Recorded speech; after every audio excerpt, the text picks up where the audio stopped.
How's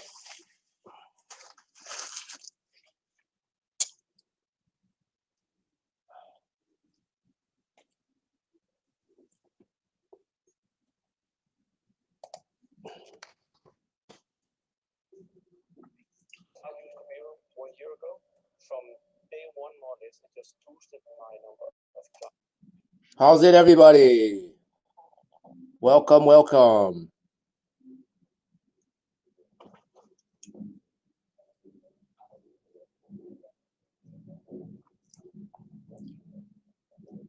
How's it, everybody? Welcome, welcome. I don't know what's going to happen now because it's doing an echo again.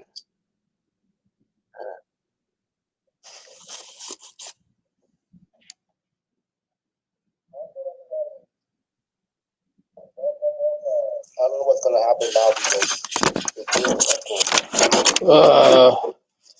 I'm going to have to turn off the mic or something. I don't know what to do.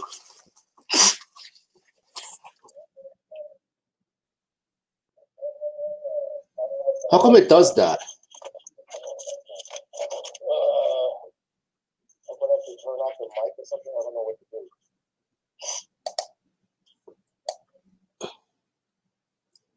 I'll make it softer. Mega shout out online Taka. I'm hearing an echo. I don't know why. Mega shout out to Acor. How you doing? I'm gonna drop a link. Anybody want to get on? You can just get on, and you can ask me questions live. You don't have to show your face if you don't want to. You can just talk to the mic.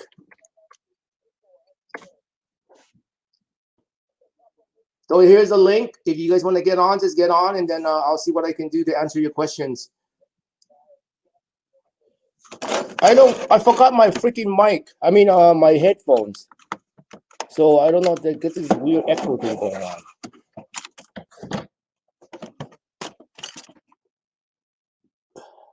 How's everybody doing? It's very cold over here. It's, I think, down to the 40s where I'm at. I'm doing okay online, Taka.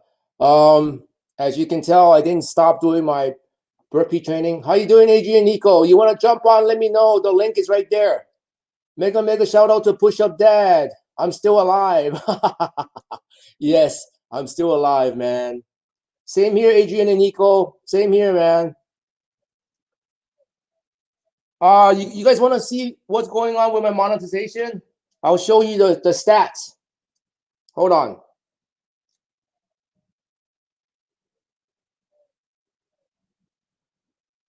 Hold on.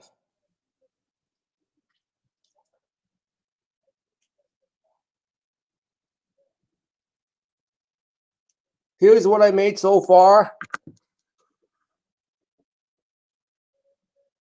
There's the estimated revenue on the last 28 days, right? And if I break it down, what happened is, you see here, they actually do calculations in YouTube. My revenue actually was up as high as 180 or 170, and then the next day it dropped to like 130, and then it slowly crept back up.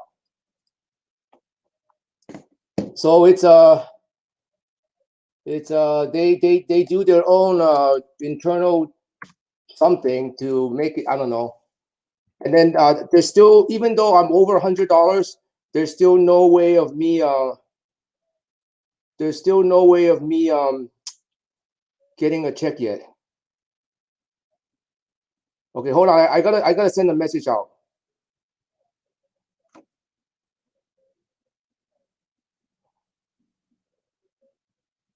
I'm almost there.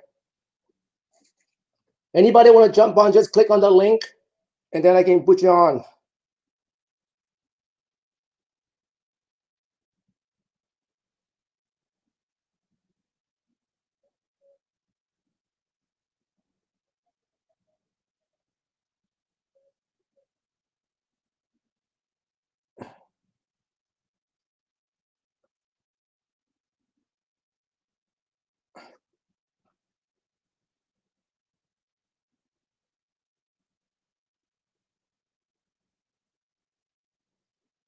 I'm multitasking here.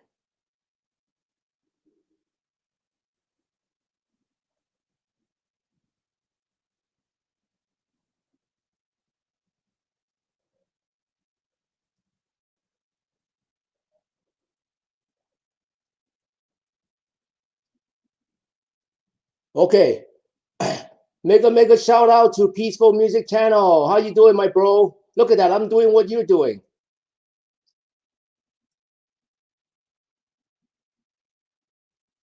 Yeah, push up there. I know what they're doing. But that's what I'm gonna do.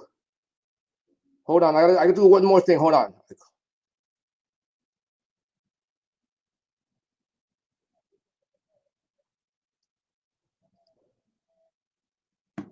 Yeah, let me show you some other stuff. Hold on. And for you guys that needs hours, you guys gotta do live streams, man. Hold on. Nico's gonna be on. How you doing, Adrian and Nico? What's up, Uncle? How you doing, my brother? Hey, do you hear Nice an to see you, man. This is awesome. do you How's hear the audio, Uncle?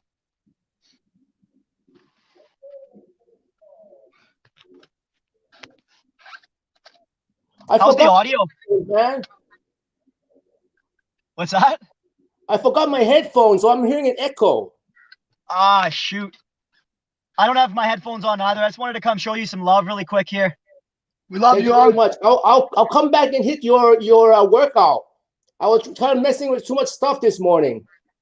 Oh, that's all good, man. I'm glad you're doing all this. And thank you for all your help, man. We really appreciate it. So you're seeing it, right?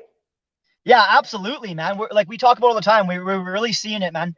Yeah. Because I don't know. I heard that they only allow maybe a couple hours at the most, but so that I wasn't sure. Or maybe that's only after you get monetized that they only give you a couple hours. I don't know which one is which. But right now you're seeing whatever everybody's doing, so it's good for you then. Because I think it changes once you become monetized. Oh, I'm sure it does. Yeah. Because they don't want people to run it like that for like 10 hours. Let's say you do 10 hours and then you got like thousands of ads. So I think they check the IP addresses to make sure that you only get so many hours per IP address. That's my guess.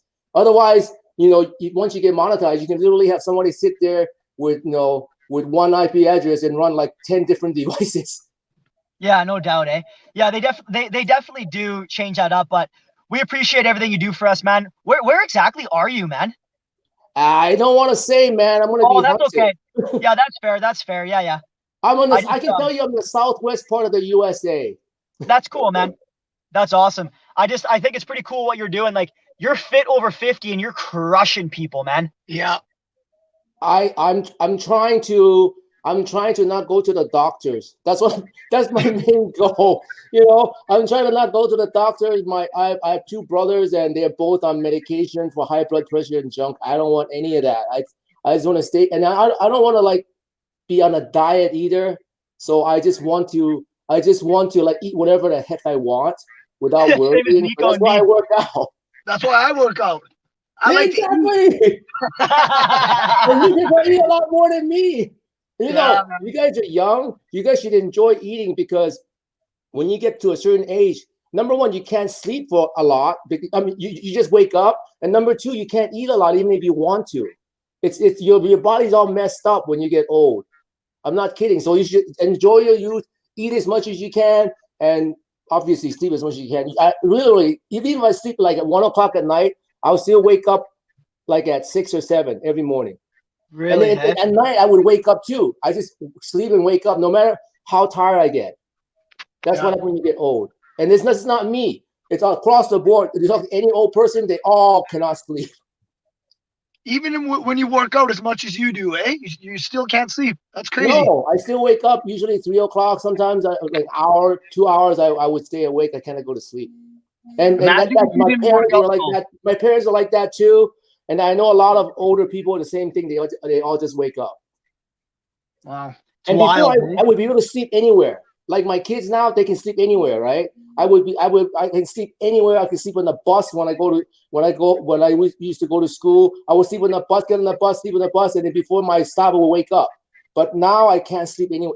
Even if I'm tired, and then during let's say, for example, afternoon I'm tired, I try to take a nap. I can't. I can lie down and meditate, but I cannot like fall asleep. Well, thanks for the tips, because like after I train, I work, I do another workout, do a couple things on the house, I'm out. Oh, yeah. Well, no, I could be super tired and I cannot. There's you understand when you get old. Remember the rant I talk about? You don't know what you don't know until you know. Oh, absolutely, man. And then you do know, and you're like, holy cow, I got to listen to the people ahead of me because they know more than I do. Yeah, the stuff that got me was when I was I think when I was in my 30s, my mom told me to come over and she gave me a needle, like a sewing needle, and want me to thread it. And I go, what are you doing? It's so stupid easy. Why don't you just do it, right? So I did it. I'm all mad about it. I just did it anyway. It wasn't until I couldn't see close, then I realized why she made me do it, because she fucking cannot see. It's true, man. I had no clue. But when I was like 30-something, you know, you had perfect eyes. You go, well, this is so easy. Why are you asking me to do it? You know, that's like what the first revolution that dawned on me. Like, oh my God, I didn't even know that she couldn't see. It didn't dawn on me. Hey, Burpee Yoga Uncle, we gotta get going here in a minute. We gotta go to work right now. But quick question here. When you were training jiu-jitsu, what was it like to roll with Matt Brown? Oh my God, the guy is strong as hell. He's a crazy grip. When you roll with anybody, forget about the way they look. All you gotta do is check the grip. Once they grip you, you know already you're in trouble or not. Okay? Yeah. Because some of them, they could be like the skinniest person, but they got the freaking grip of steel, and then you can't go nowhere. And then I would just Matt Brown was he was mostly standing on top of me because I'm a butt scooter. So he's trying not to go into my garden. He's just mostly standing, and I'm trying to grab his legs and stuff like that. That's I'm still trying to find that roll if I had it, because I used to film my rolls, the rolling sessions in the gym with him. Not just him, but everybody. But then I remember one specific where I choked a guy, like the first time I choked a guy unconscious with a blood choke. And the dude, I didn't know he was out, but then he started shaking. I was like, holy shit. You ever had a blood choke? You ever done a blood choke before? No, what is a blood choke? A blood choke is on your neck. There's two aorta veins on the left and right. Of course. Okay, so when you do a blood choke, they're not choking on a breath. They'll be normal, like breathing. Yeah, and the next thing you know, they're oxygen, yes. Right? It's like a knockout. So yeah, man, it's harmless. It's perfect. From your head, and you just faint. And then the dude started shaking, man. I was like, what the hell? And then he woke up. Did you were you doing gi or no gi? I didn't like gi. For the 3 years that I trained, I didn't own a gi. Yeah. I only did no gi because what happened is when you use a gi, you're used to all the grips on the sleeves and the lapel. And then of course. So when I used to roll with people with no gi, that used to train only in gi, and then when they start doing no gi, they would tell me they don't know what to grip. They have no clue. So I did it mostly for self-defense. So when you're out in the street, I mean, you're not gonna grab somebody's like jacket. It's gonna rip.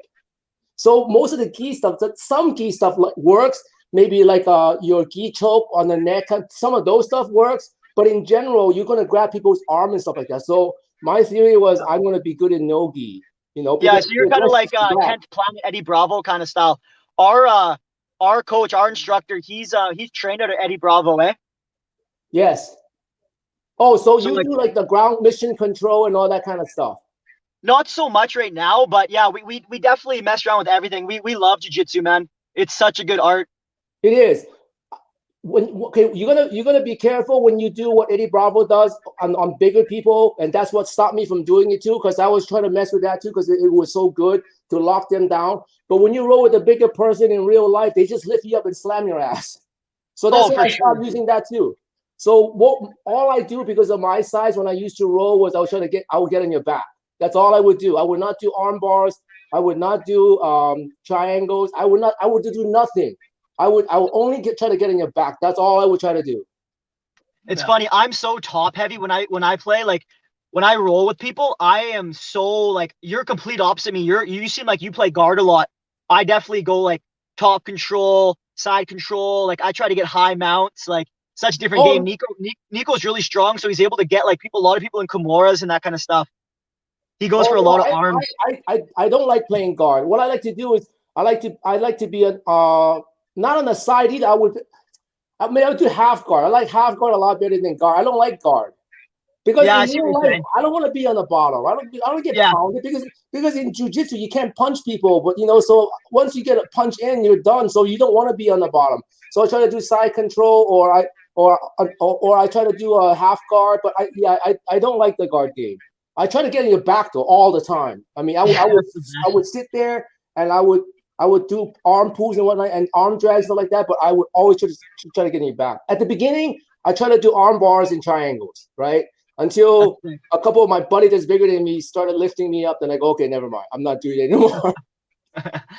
Hey, Uncle, I just want to say thanks for everything you do for us. And hey, let's schedule one of these and let's talk some jiu-jitsu. Let's talk MMA. Let's talk training, wisdom, whatever you want to do. But we got to head into work. So thank you very much for having us. All right, man. Thank you. Have a nice weekend, man.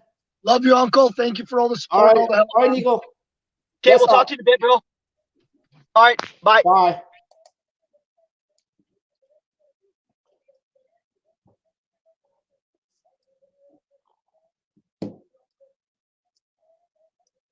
All right, make a shout out to Blend Art Studio. You draw great stuff.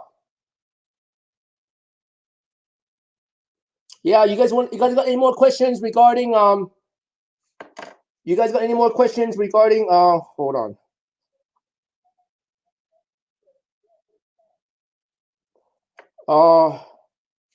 Oh, for you guys that want watch hours, you guys have to do live streams. Make a shout out to SL Brothers. How you doing, man? So I give you an example. The first live stream I did was like about, I would say a month ago. So I'll show you the stats. You'll be completely shocked. Hold on. I'll go to engagements. All right. So my first live stream was live stream 1, right? Look at the amount of hours. This is in hours. 182 hours. In fact, my 4 live streams, my top 4 videos, I got the most hours the last 28 days, all live streams. The second one was with PJ. That one's got 128 hours. The third one was the live stream number 4 I did last week. And it's still processing because I made it too long. And that's 67 hours. The third one I did is 66 hours. You see, so if you want to get hours, you guys have to do live streams.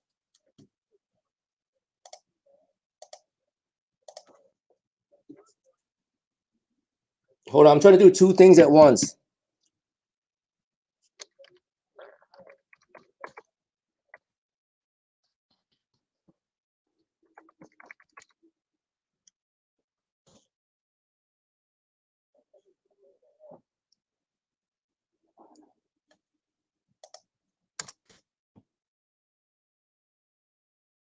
Oh, there he is.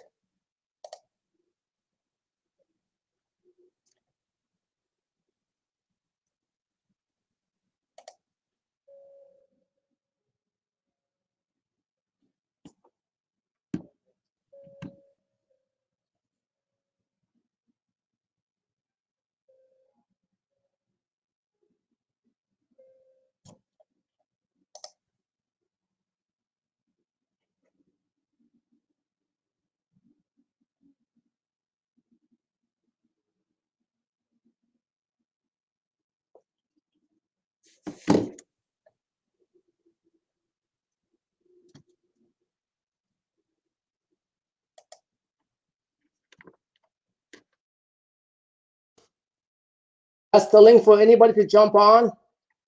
You can jump onto the stream and then talk with us.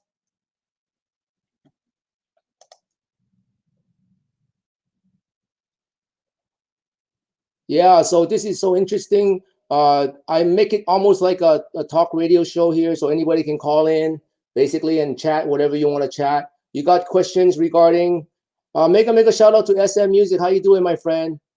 Leah, for a while, your channel, your stuff was, I couldn't comment. But then the last couple I could comment. Yesterday I was going to comment on your romantic music video, but I got ghosted.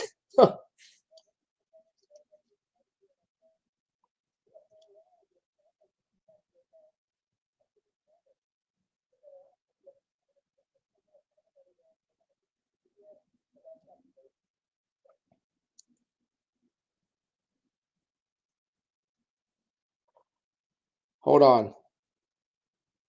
I got too many things going on right now.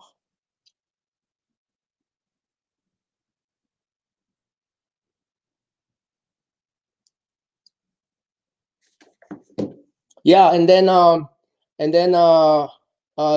after I did my day 200, 200 days of burpees, I decided to take one day off from YouTube, and that was so great because I didn't have to do anything. For all you guys that wants to go big, make a shout out to Limited Edition Being. How you doing, man?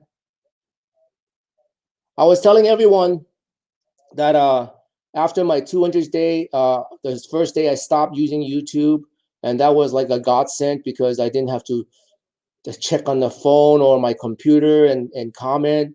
So I really enjoyed that day off. So from now on, I'll be just posting a video only every other day. But what happened was yesterday was my day off. No, the day before is my day off. So yesterday I posted the new video of my day 200 and day 201, and I spent 2 hours once I woke up just to answer all the comments from my day 200 video, and I still wasn't done. And then so I spent the better part of the rest of the day answering comments to the rest of the day 200 video. But then I also have comments on my day 201 and 202 video. So I had two videos to comment on. So there was like way too many comments. So I'm going to change the way I do it by commenting on my day where there's no video, so I don't have to work so much on the day that I post a video. And then that way my workload's a lot easier. But to be honest with you, I never signed up for this because I just spent way too much time on YouTube, and most of it has to do with comment. My workout actually is the shortest. Like this workout I'm showing right now, this one is the 2.5 hour. I mean, I spent literally anywhere from 4 to 6 hours a day before commenting on YouTube. I mean, on and off, not consecutively, right? And so that's really hard.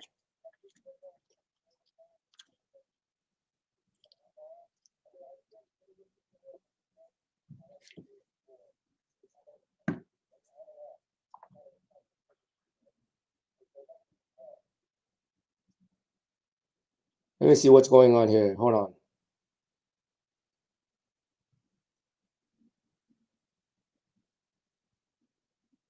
Oh, okay.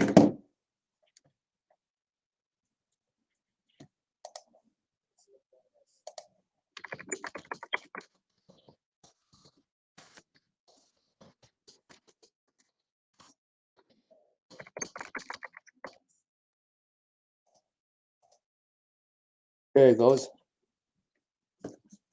All right, man.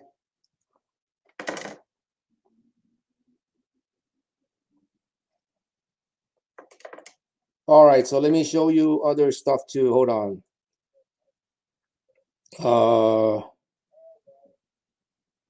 And for all you guys that needs, you guys, I was lucky because of my format for my videos that it was all mostly long. But you guys need to like build long videos, because when you build long videos, then you can get graduation much faster.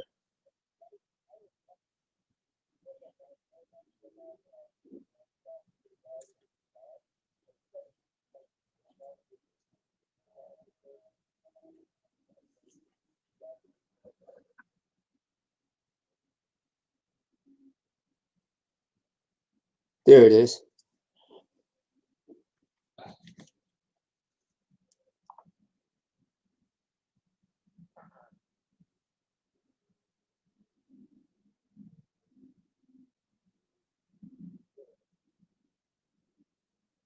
Oh, I keep forgetting to bring my headphones.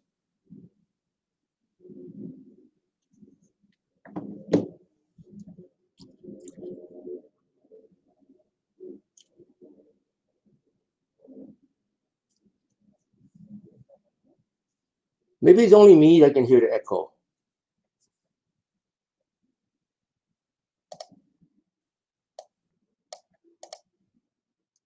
Yeah, I turned it off so I don't have to hear myself talk.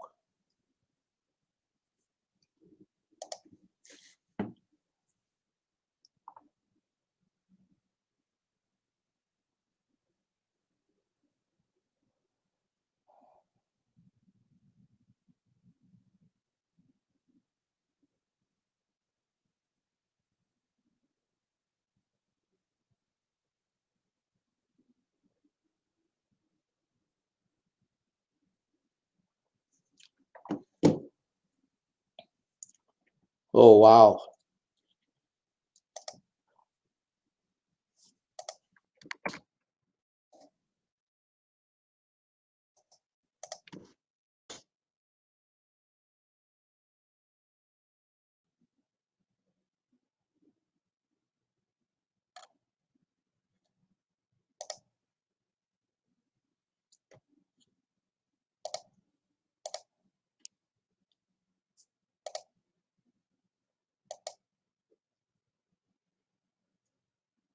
What's going on here? Hold on.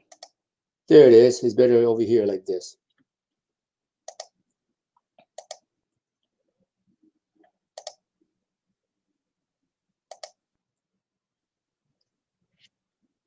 Let me see if I can go to, hold on.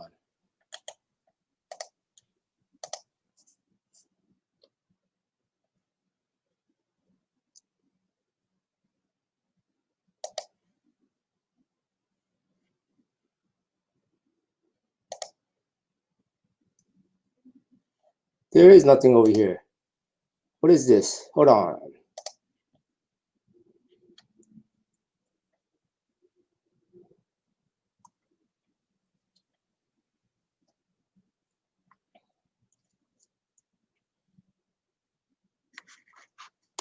Today I'm going to be doing a long one because I need to train for that half marathon. So it's going to be long.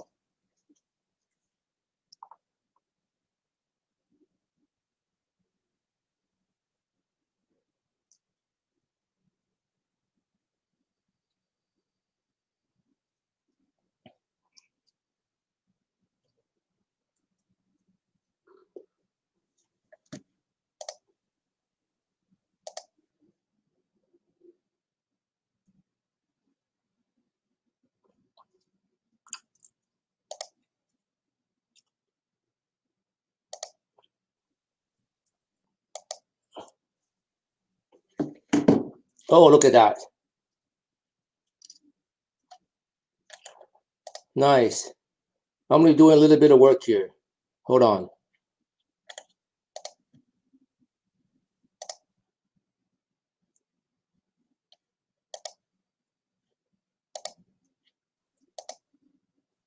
There it goes.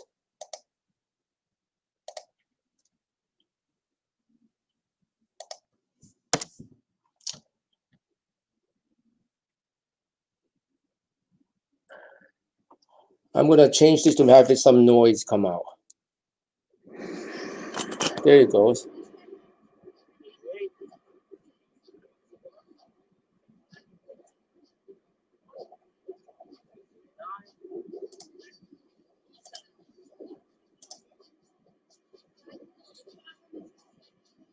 $440.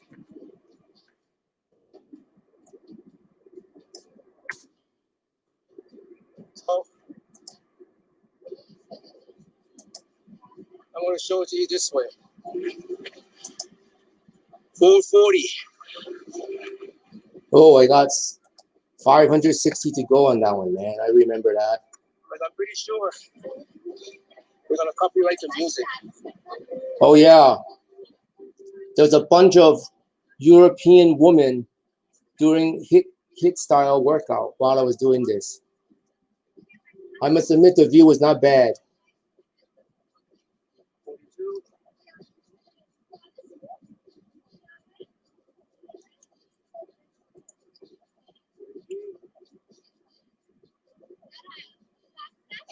Now while I'm doing this, I'm going back to answer all my comments from my video yesterday. Can't believe it.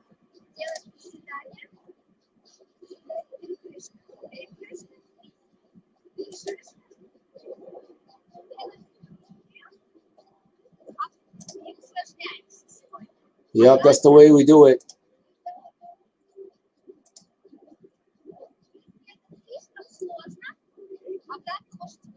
You know, I'm thinking,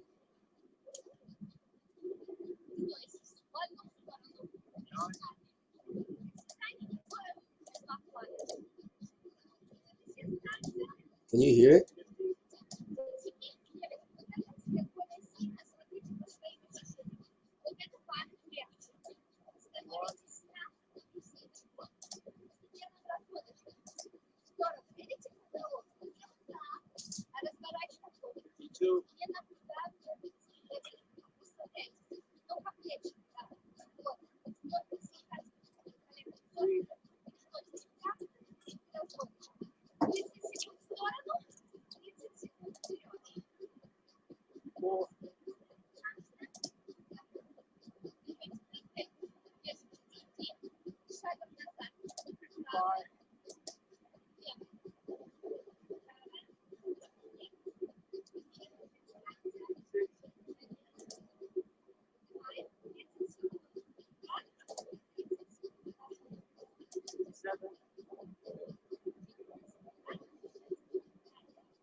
Oh, this is interesting.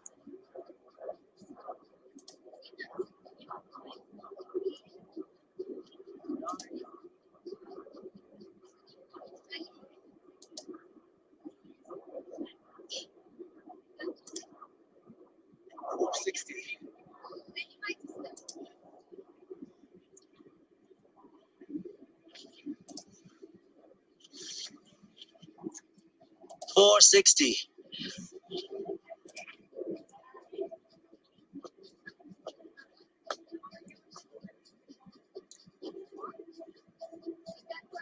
I had to do that because they were talking a lot and I wasn't sure if I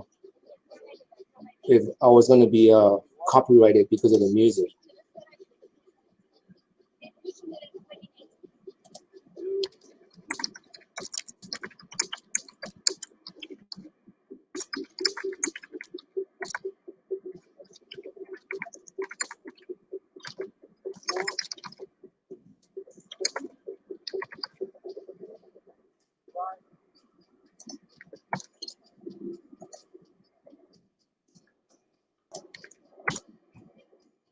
Mega shout out to Renate F. Dela Cruz. How you doing, my brother?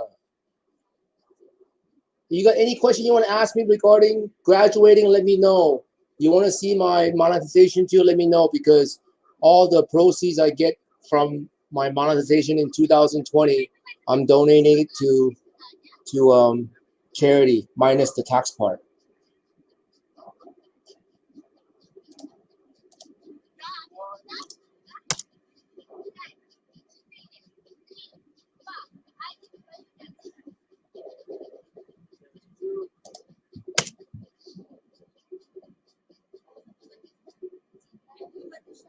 Oh, his home's not showing up.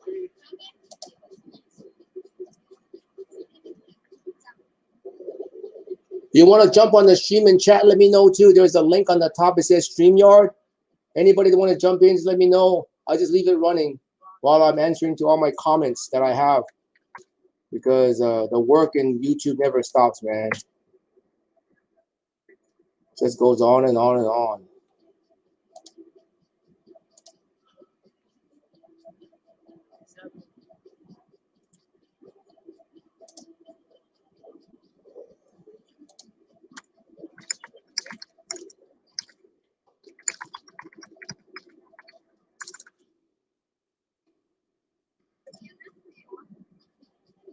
Mega shout out to Library Sound.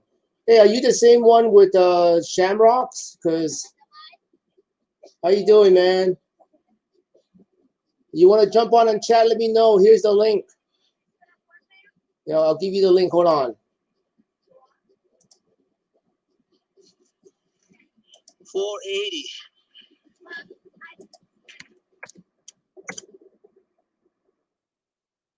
It's a little bit slow. There you go. Yeah, anybody want to jump on the stream? All you gotta do is click on that and I'll put you live.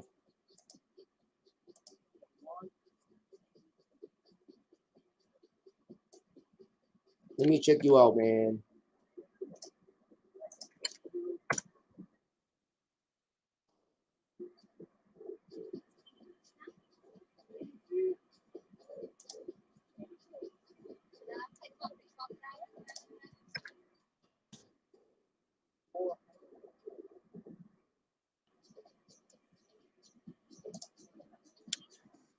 Yeah, you guys ever try burpees? You guys should try them out. They're good fun.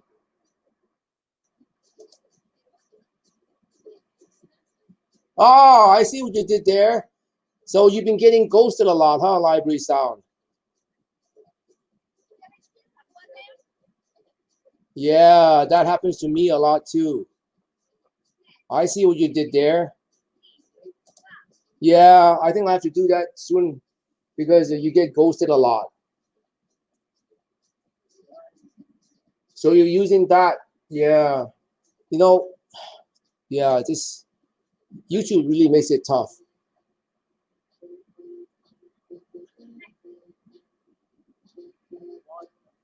So do you use your 248 to do comments now, and then to have them come over to your 247? Is that what you do?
I'm making good time.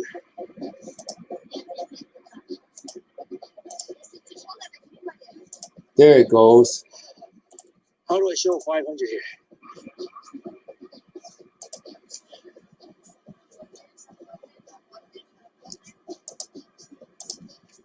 $500.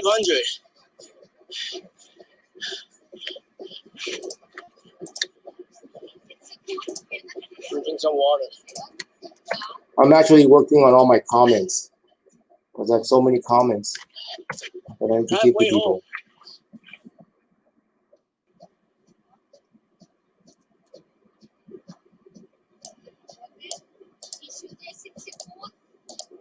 That's my job every morning, by the way. It used to be, but now I think I don't have to do it as much anymore.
I am actually working.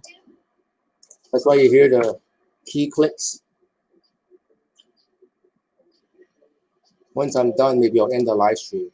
I'm mostly doing this live stream for you folks, so I don't need the hours anymore, and I'm mostly recording this for my own documentation.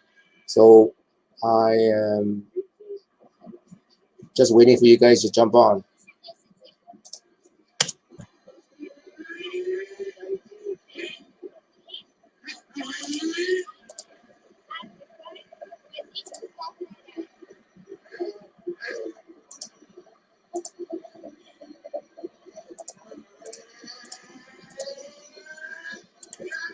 $520. $520.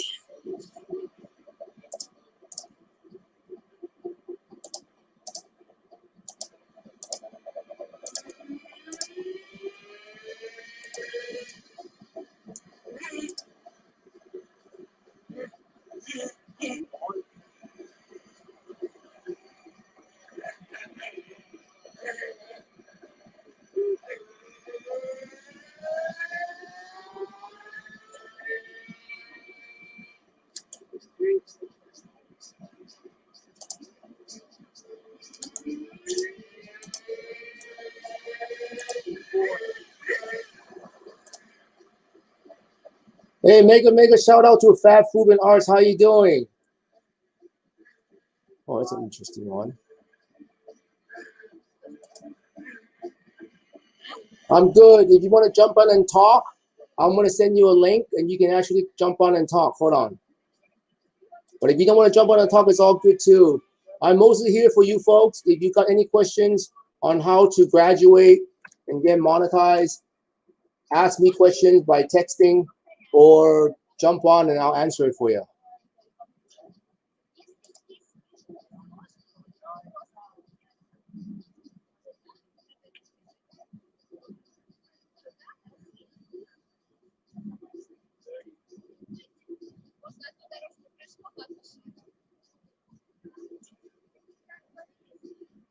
Oh, I think I got a new workout.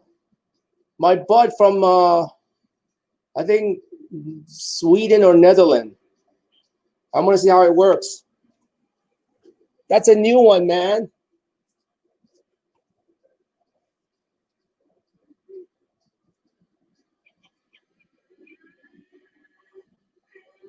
I'm going to figure out how to do it.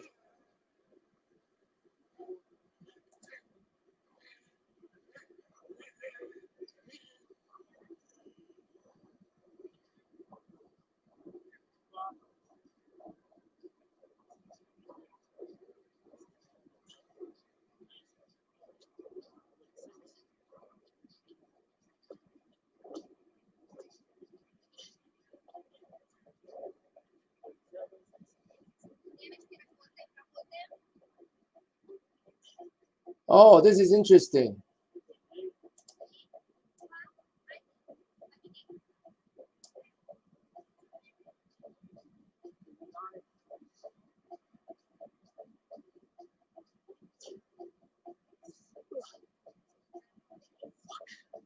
$540. Come on.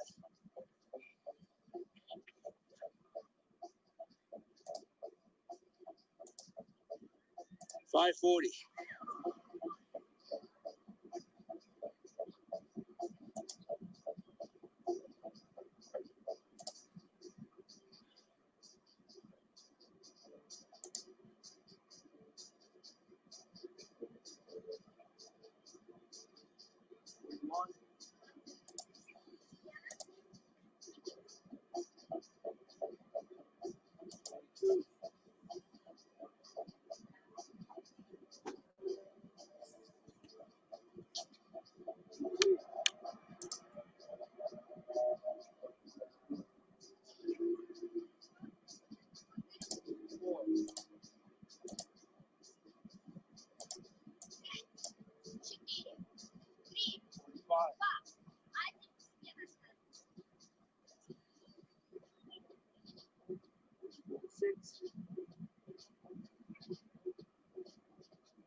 Nice. I'm gonna do that. Make a shout out. Any question, give me a holler. I'm here mostly for you folks and for all my channel subscribers. Any questions they have regarding graduating.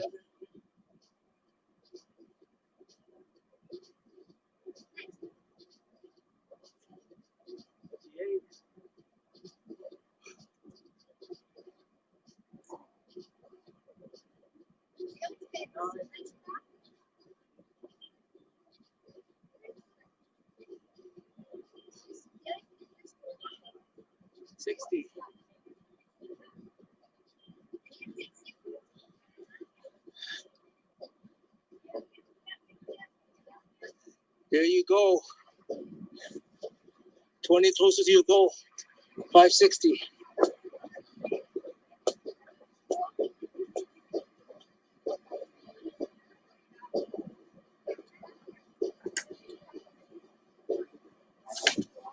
Ha ha ha! Thank you very much.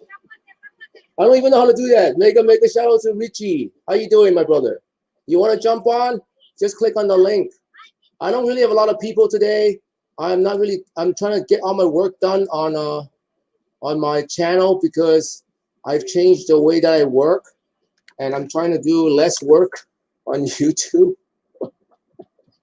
So it's a big job for me. So what did you? I don't even know what you did, so I have no clue, Richie. You know this better than I do.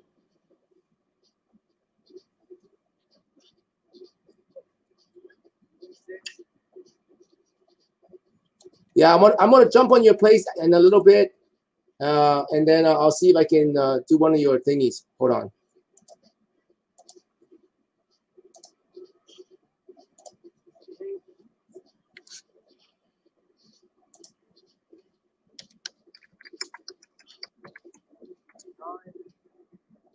There you go.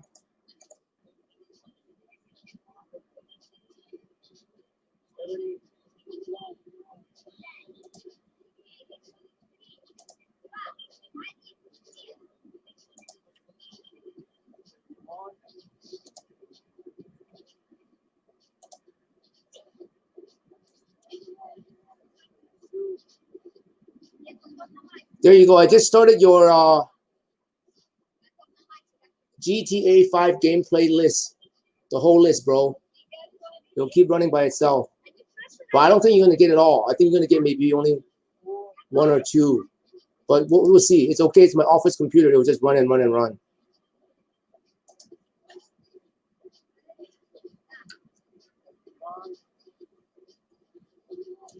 That's the plan.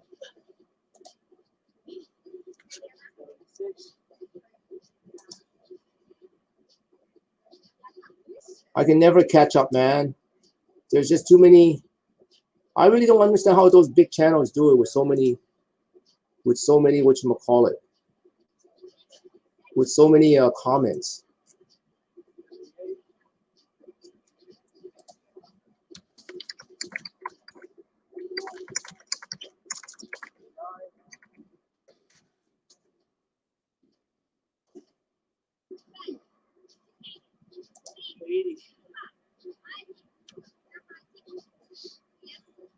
Oh yeah, YouTube. Don't worry. Yeah, it's gonna be a boring live stream because I'm mostly doing this for everyone. Yeah, thank you, Richie. What the fuck? 580.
I'm still going through, man. I'm still going through all my comments for yesterday's video. It's crazy.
$600.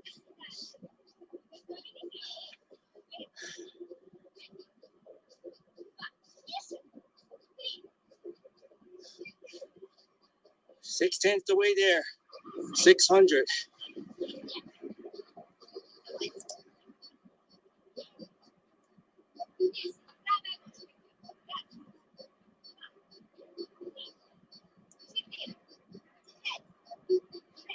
One.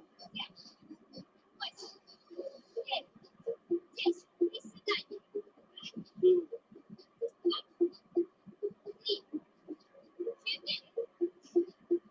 Three. 4.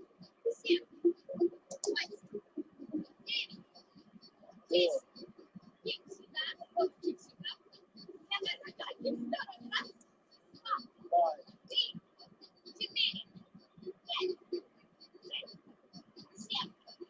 6.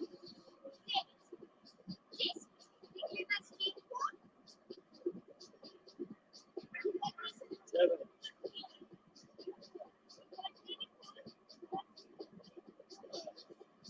8.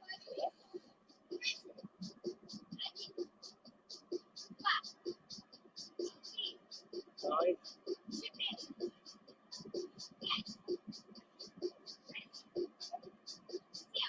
10.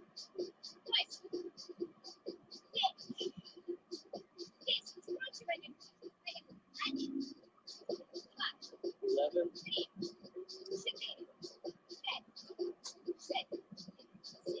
12.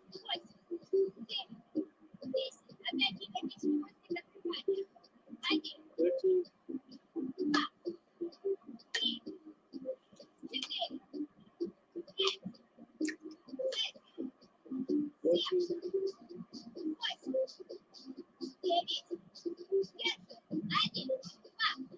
14.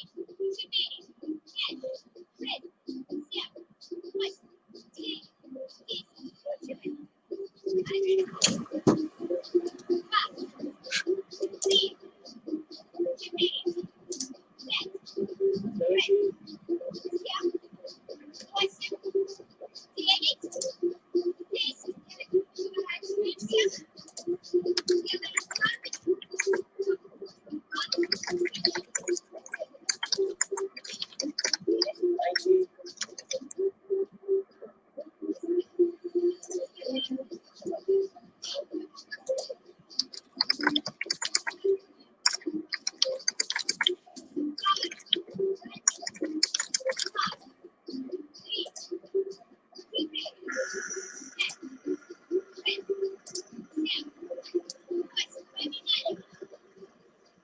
620.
Make a shout out. How you guys doing, man? Anybody got any questions? I'm mostly here for you folks. I'm actually working on YouTube, taking care of all my comments. Anybody got any questions? Hit me up on the chat.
$640.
There it is.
Not bad time.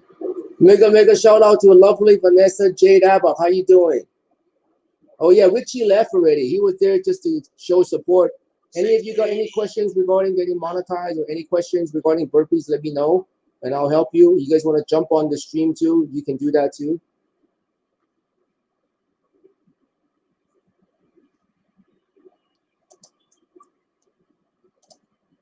I'm also here just doing work because I'm no longer uploading every day. So I have to answer all these things here.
think I'm almost done.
That's 700. 7/10 away there.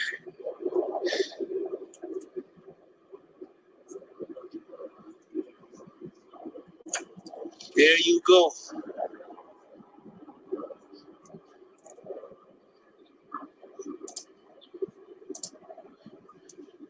See it?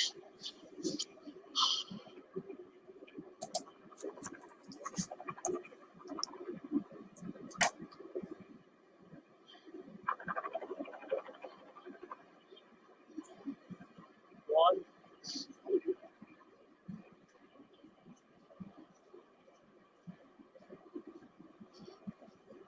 Two.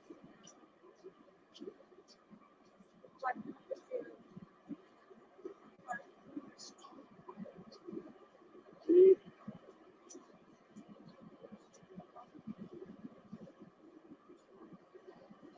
4.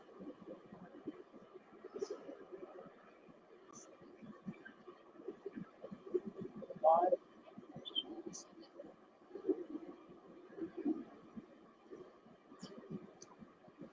6.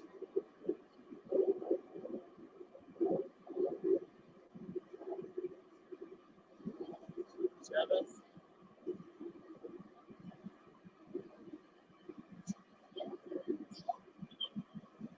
8.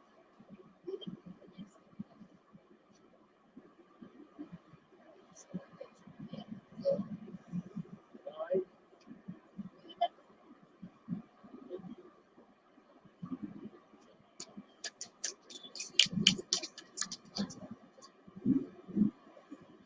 10.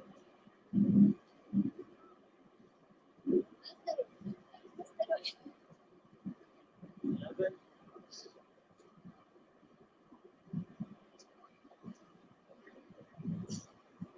12.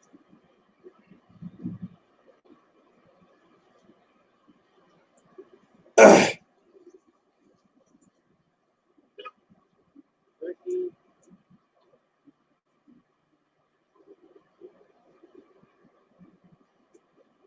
14.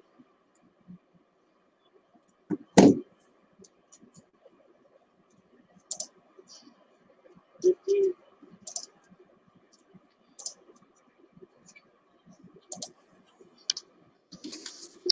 16.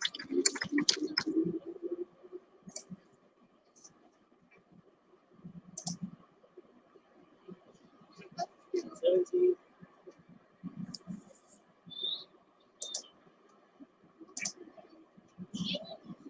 18.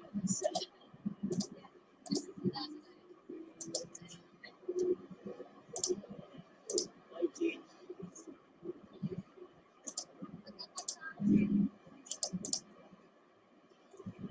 20.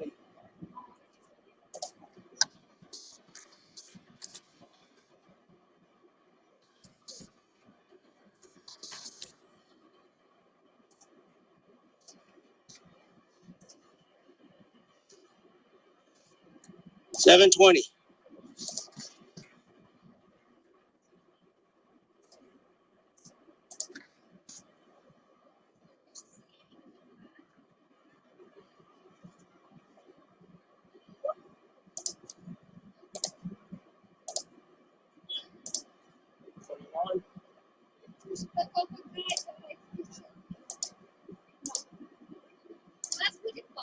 2,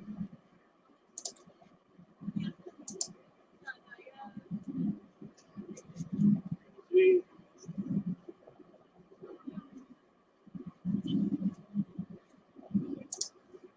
4,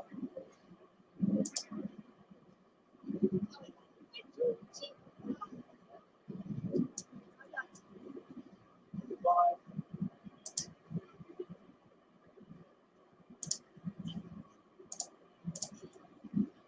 6,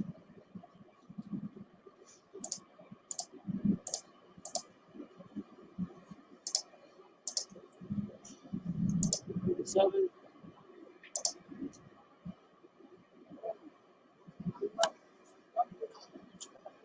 8,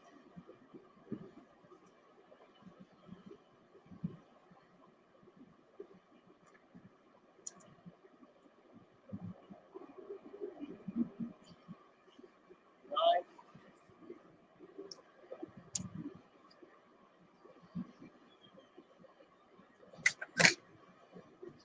30,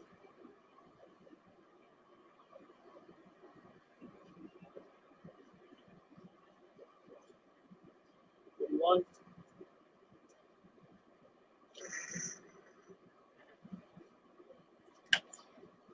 32,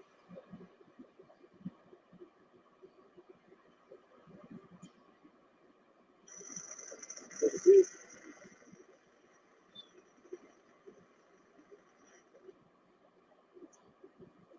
34. Mega shout out to Christ Foundation. You want to jump on and chat? I'll send you a link and we can chat.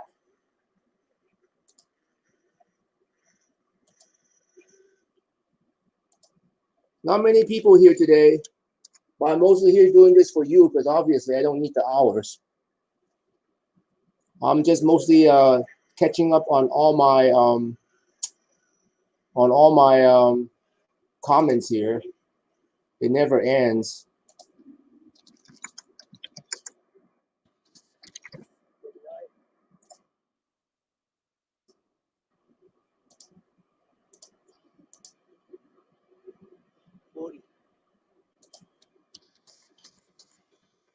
Doesn't drink much water.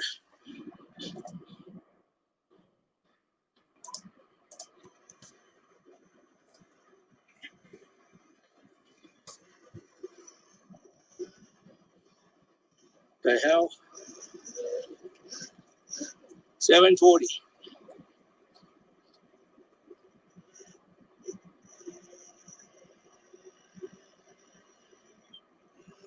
There it is.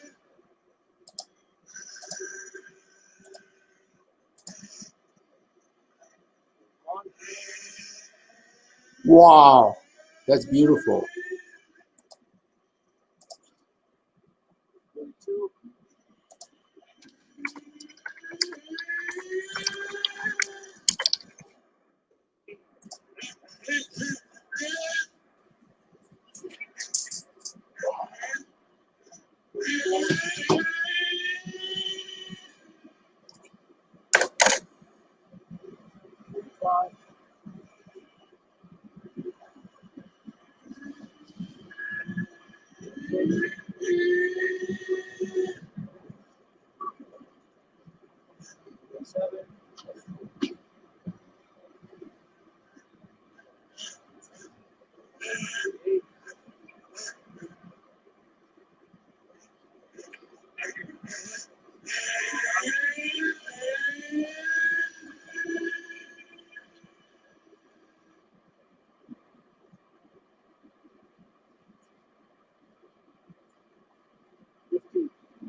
Why do you think I said that? Which side riots?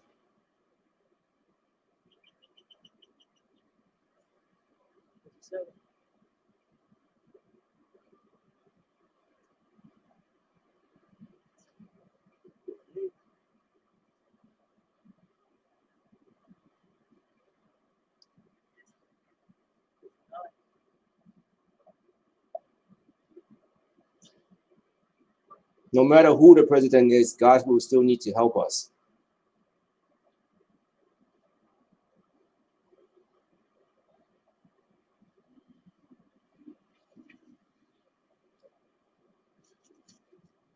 $760.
There you go.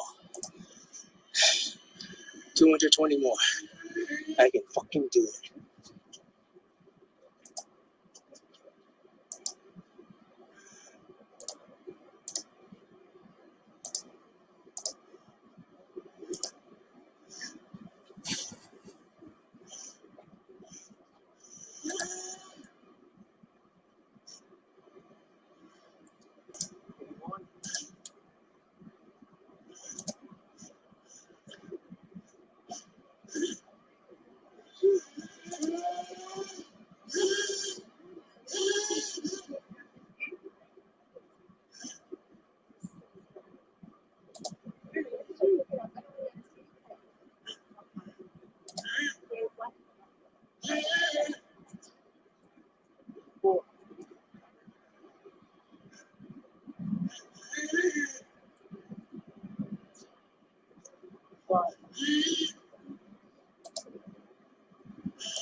800.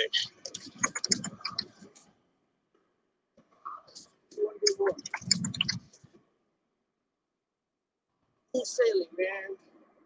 MGAF.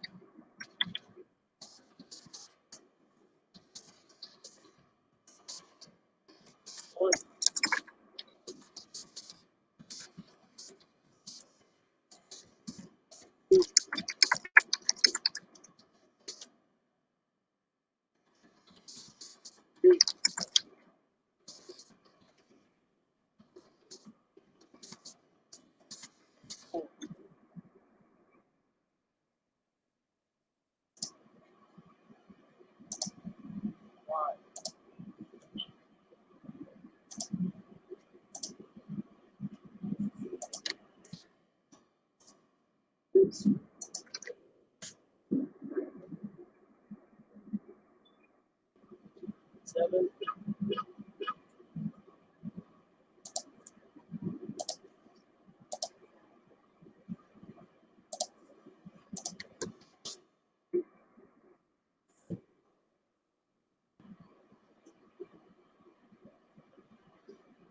Nine.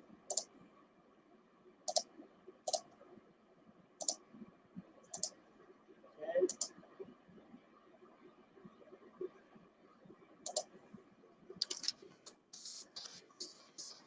11.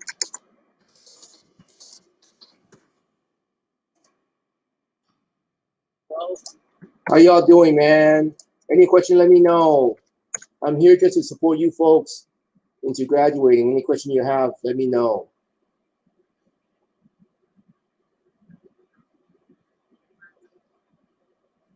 14.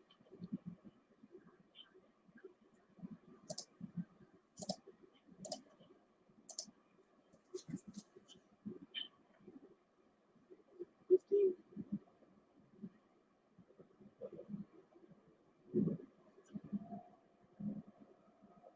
16.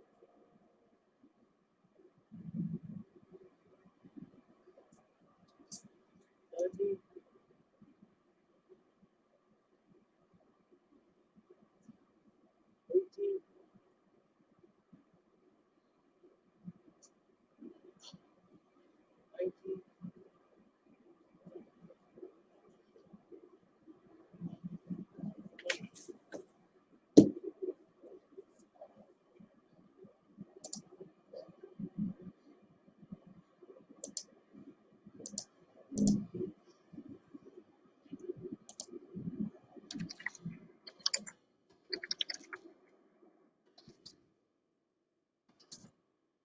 20.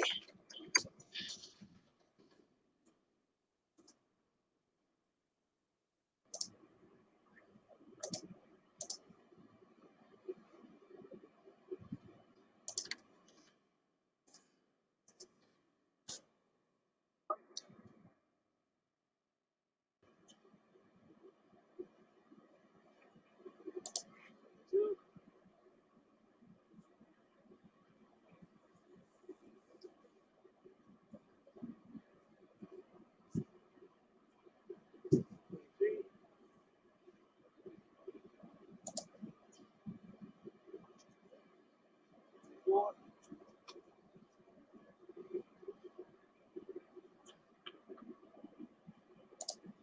5.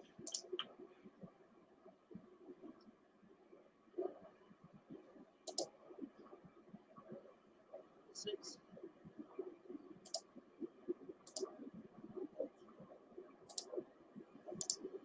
7.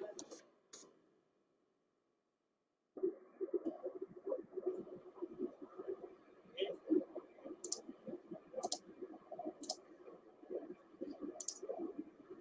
9.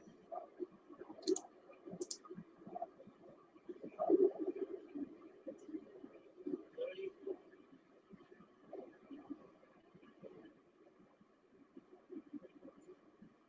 31.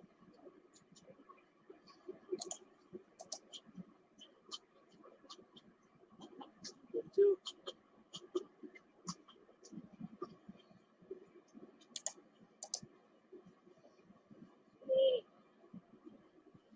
33.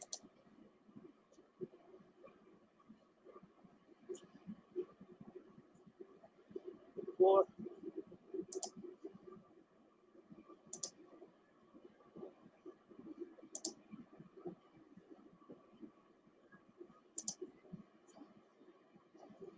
5.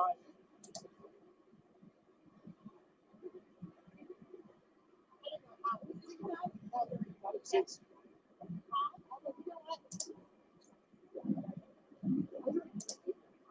7.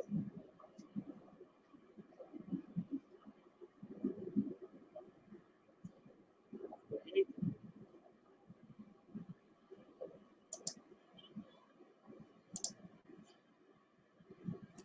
9.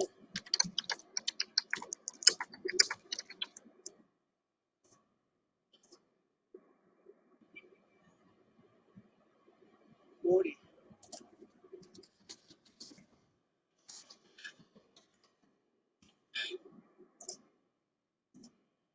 I want to start the other camera.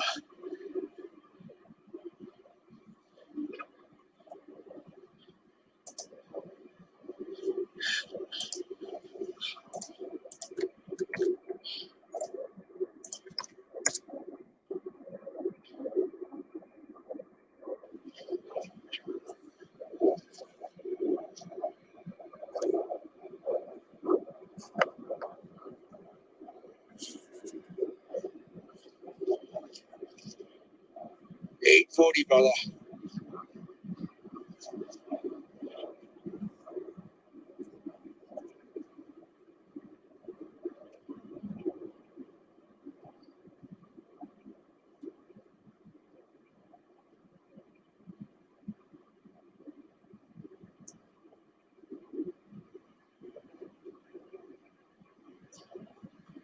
41.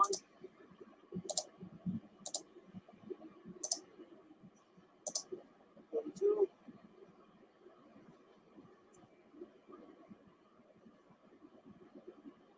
43.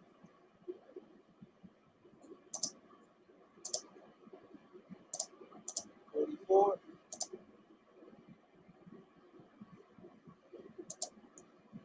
45.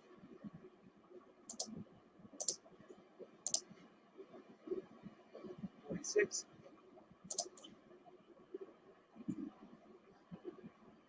47.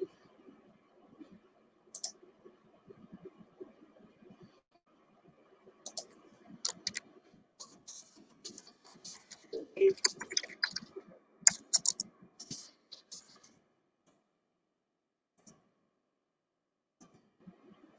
9.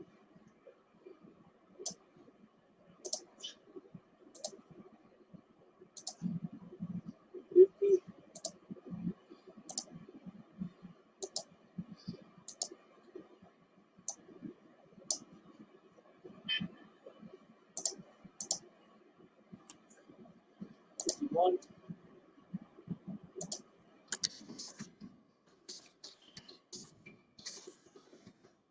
2,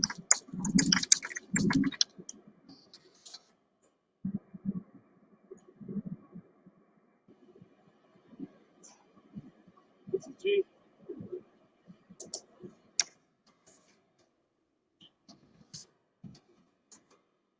4,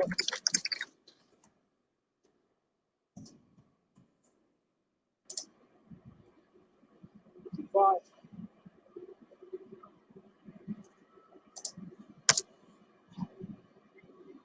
56,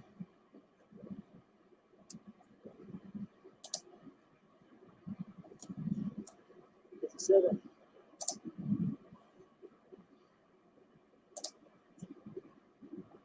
58,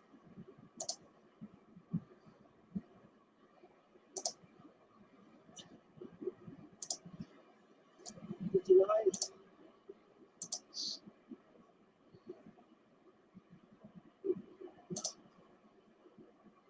60,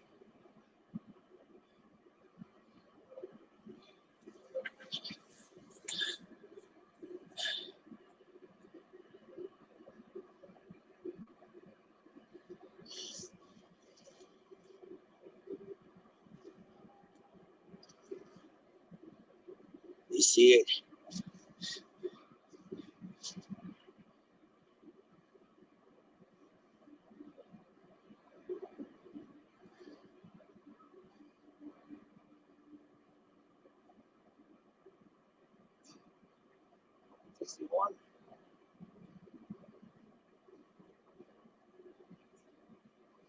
62,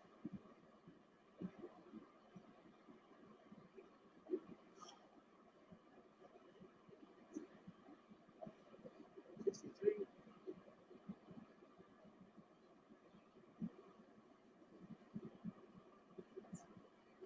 54,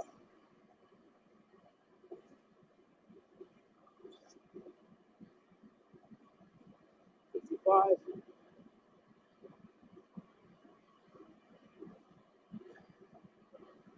56,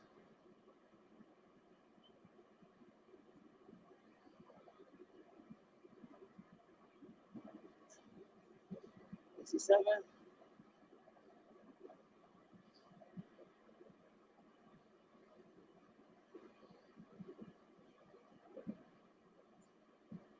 68,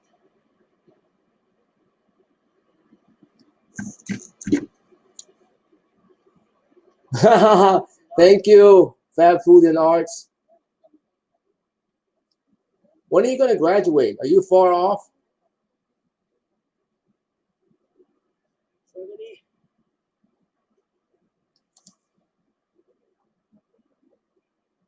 'Let me check.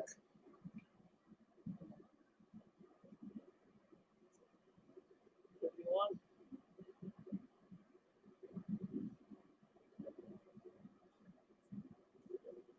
2,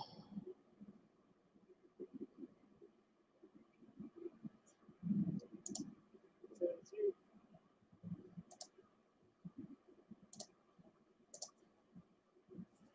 34,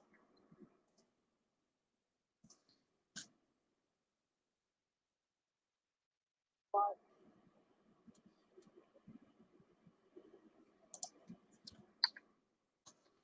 6. Oh, you got a ways to go.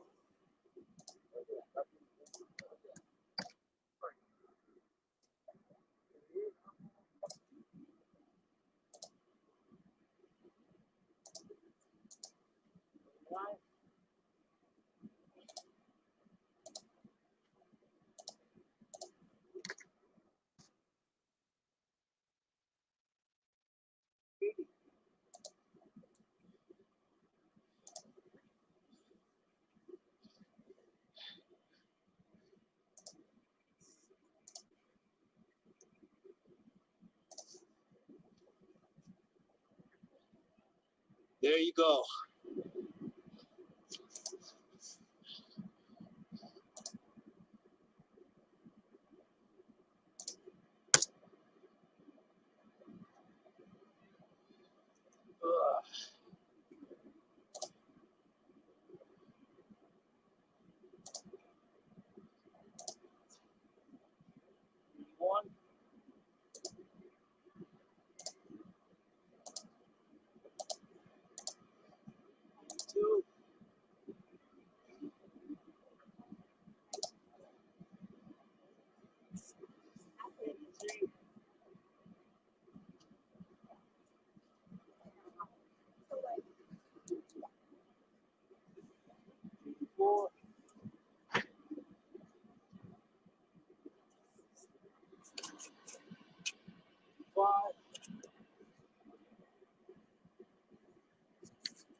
26.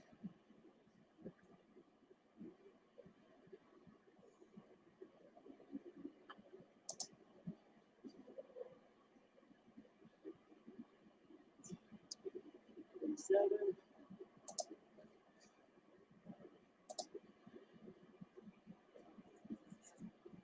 28.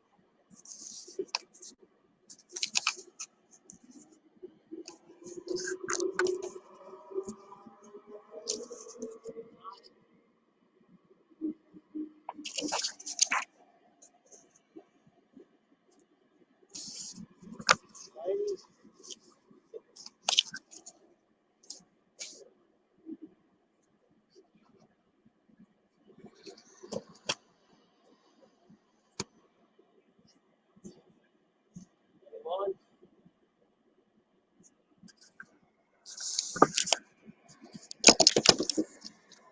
2.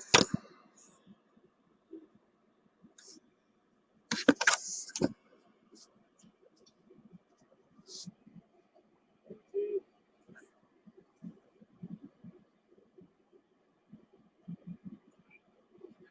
4.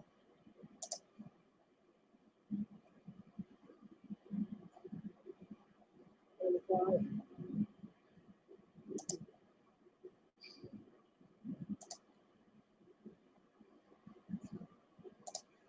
26.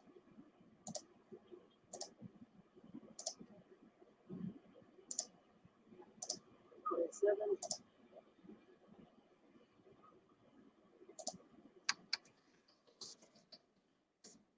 28.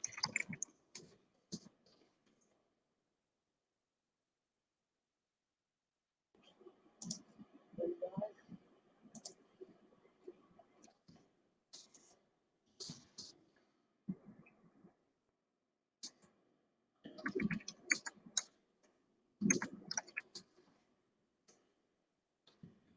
900.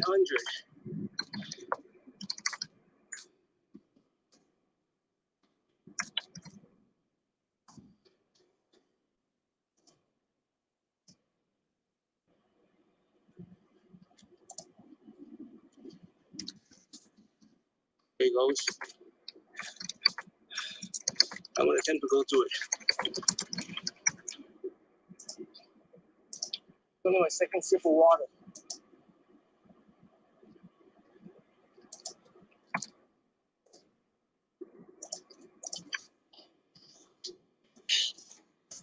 Let's get it. Let's get it.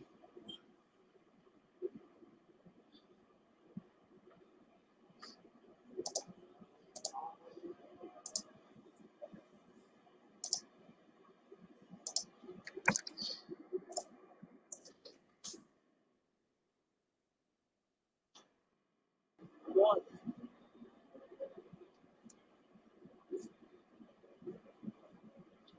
2.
I'm shaking everywhere.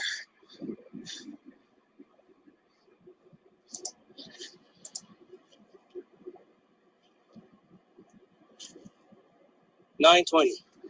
80 more.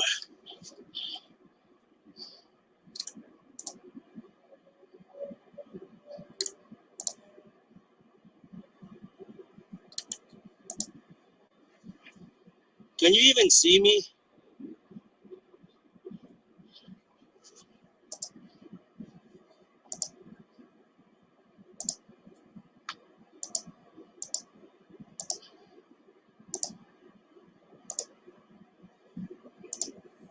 Run the light. What's that?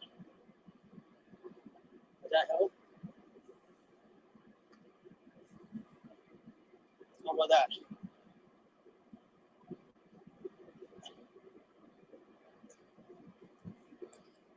Come on.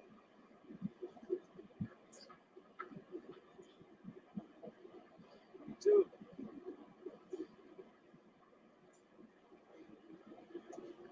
3.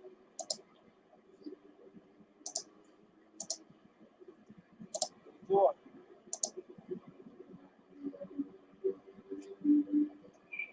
5.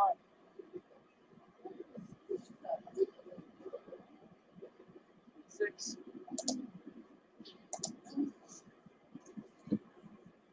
7.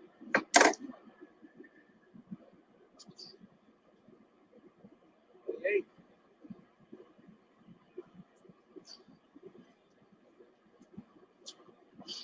9.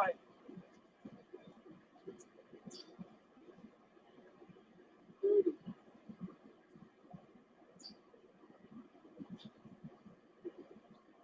31.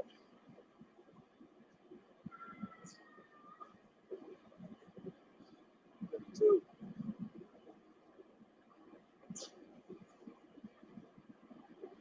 33.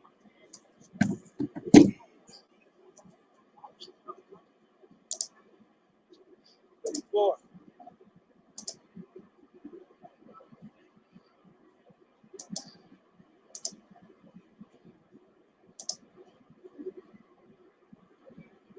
35.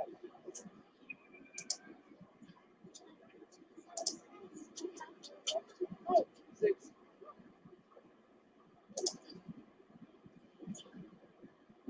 7.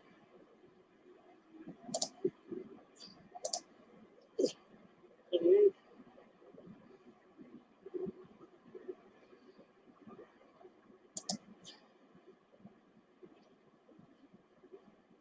9.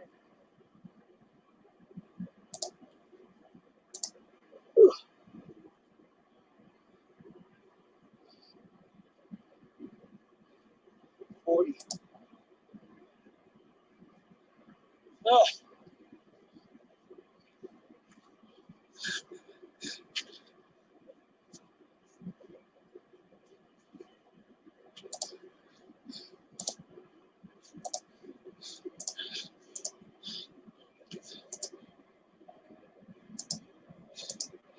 940.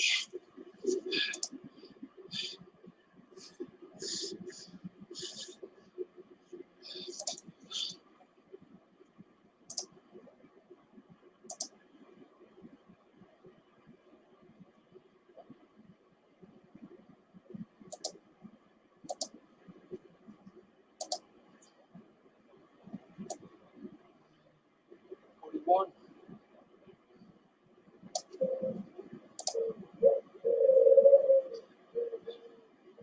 42.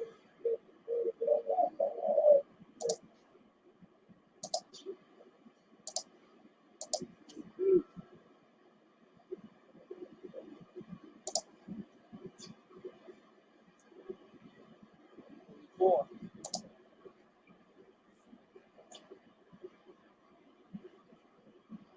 5. Shit, it's getting cold. Make a shout out. You're still here, Blend Art Studio. I'm just here waiting for people to ask me questions. I'm working on my YouTube because I have a lot of support I gotta give out. It's the life of a YouTuber, small one.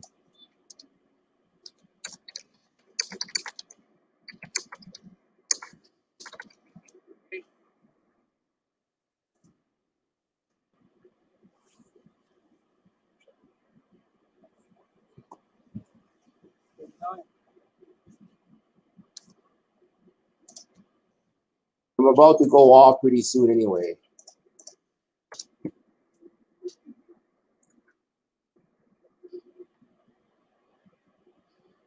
It's getting cold. I'm almost done with all my work. This shit is soaking wet. But it's still keeping warm.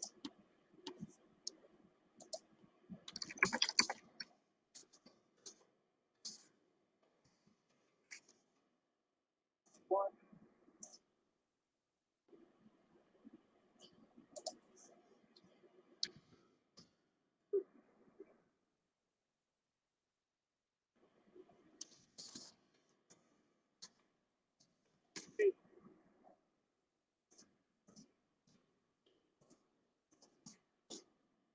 Four.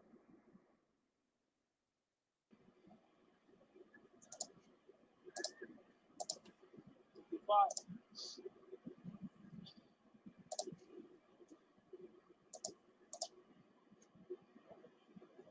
56.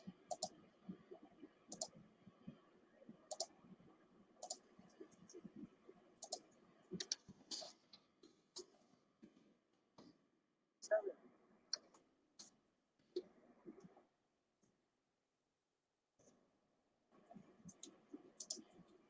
58.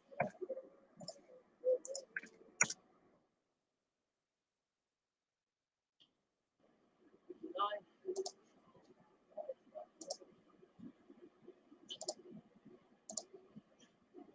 60.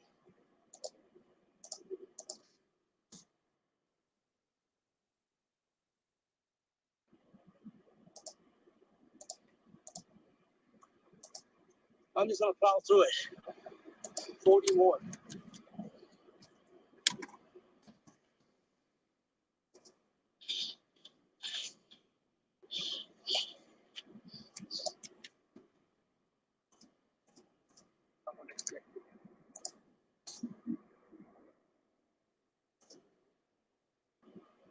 One.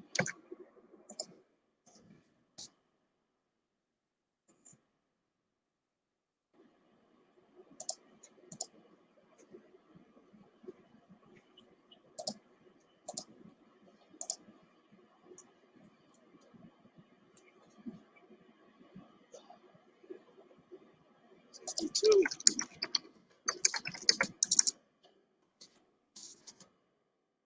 Mega shout out to Melinda Skinner. How you doing? Any question you have about graduating, let me know. I'll help you. You want to jump on the stream, let me know, and I'll give you a link. 55.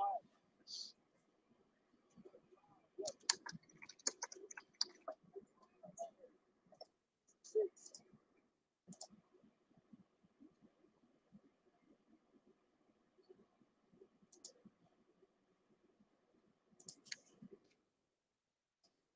7.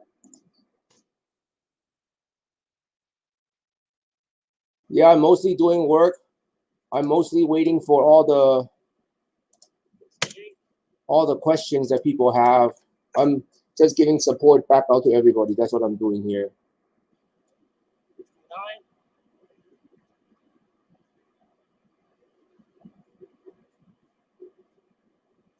I think there's a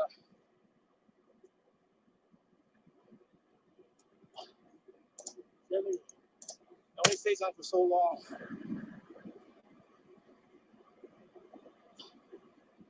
1.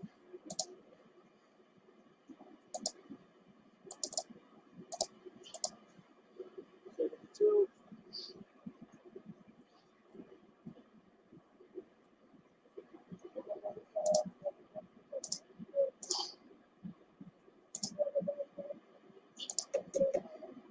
3.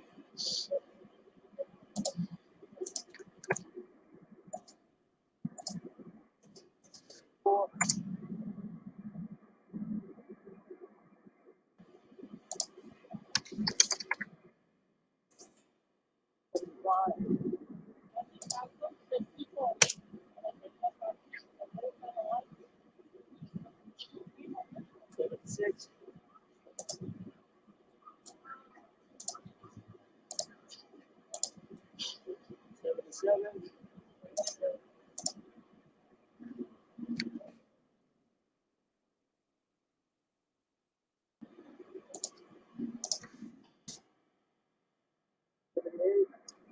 Make a shout out to everybody.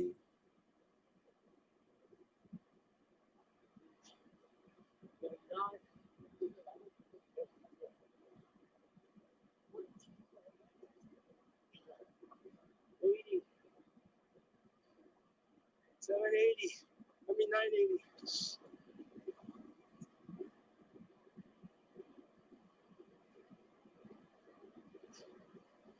One.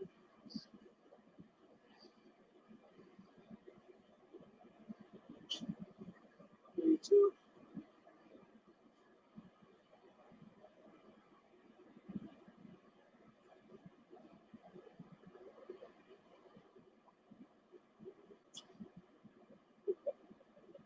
3.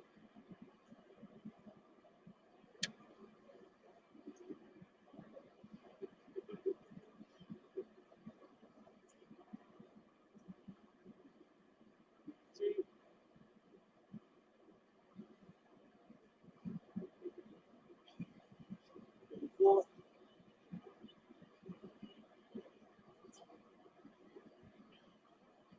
5.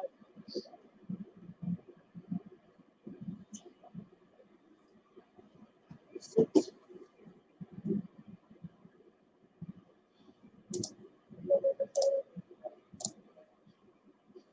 7.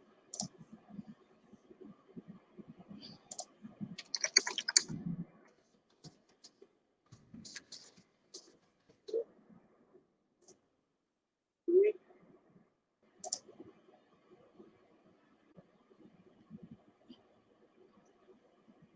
9.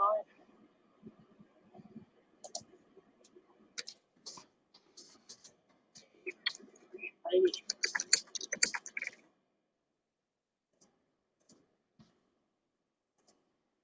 All right, man. All right, I'm about to make this silent. Stretch.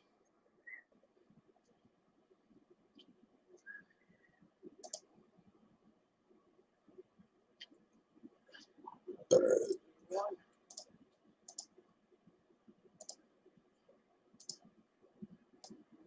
2.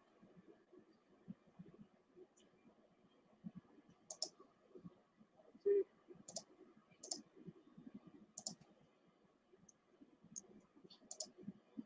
4.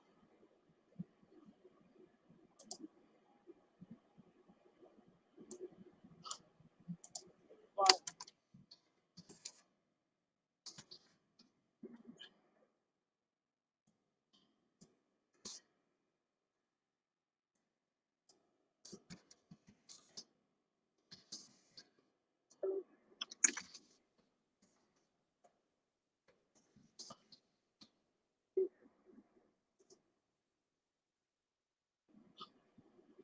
9.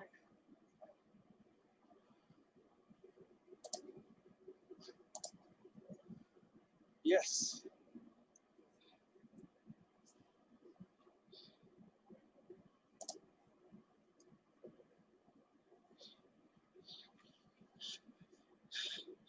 Did it.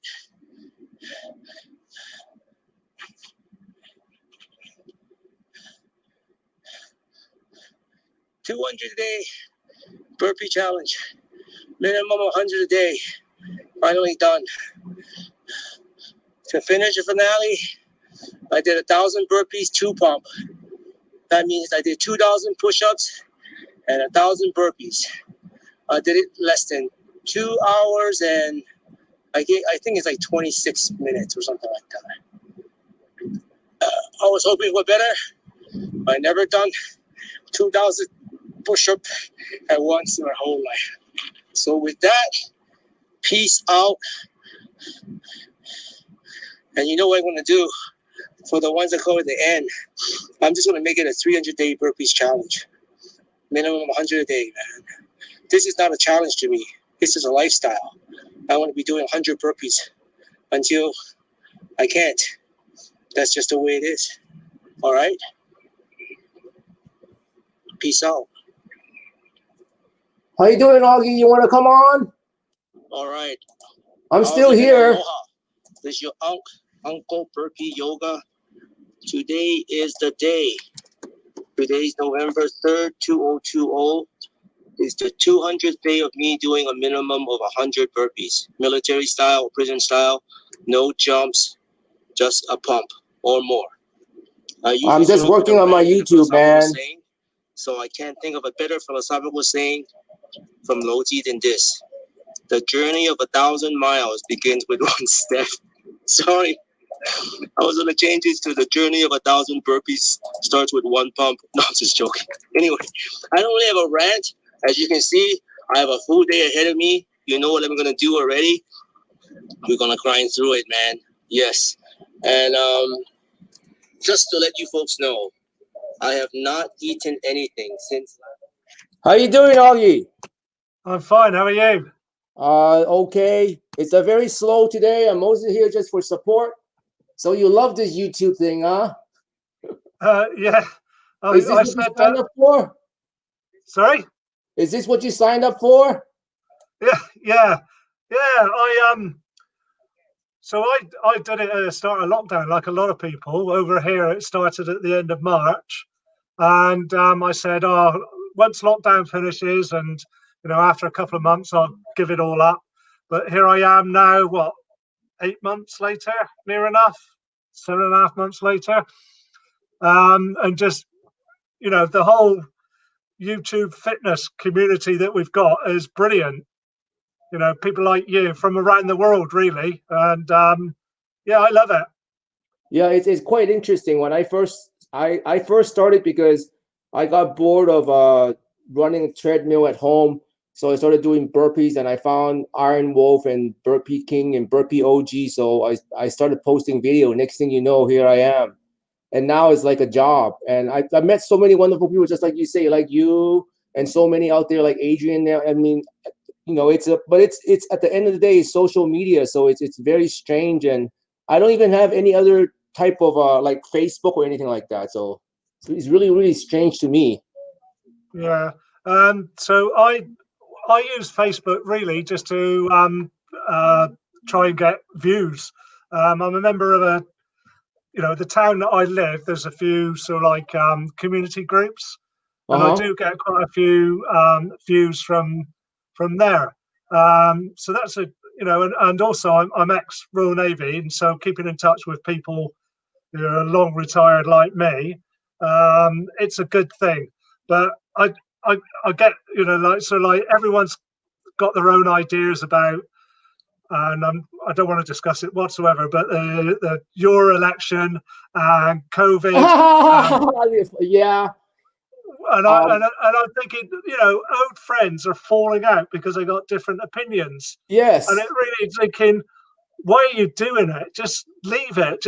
So I don't bother. And I use Facebook really mostly to promote my channel, and also I browse it, but I don't comment much or post much else.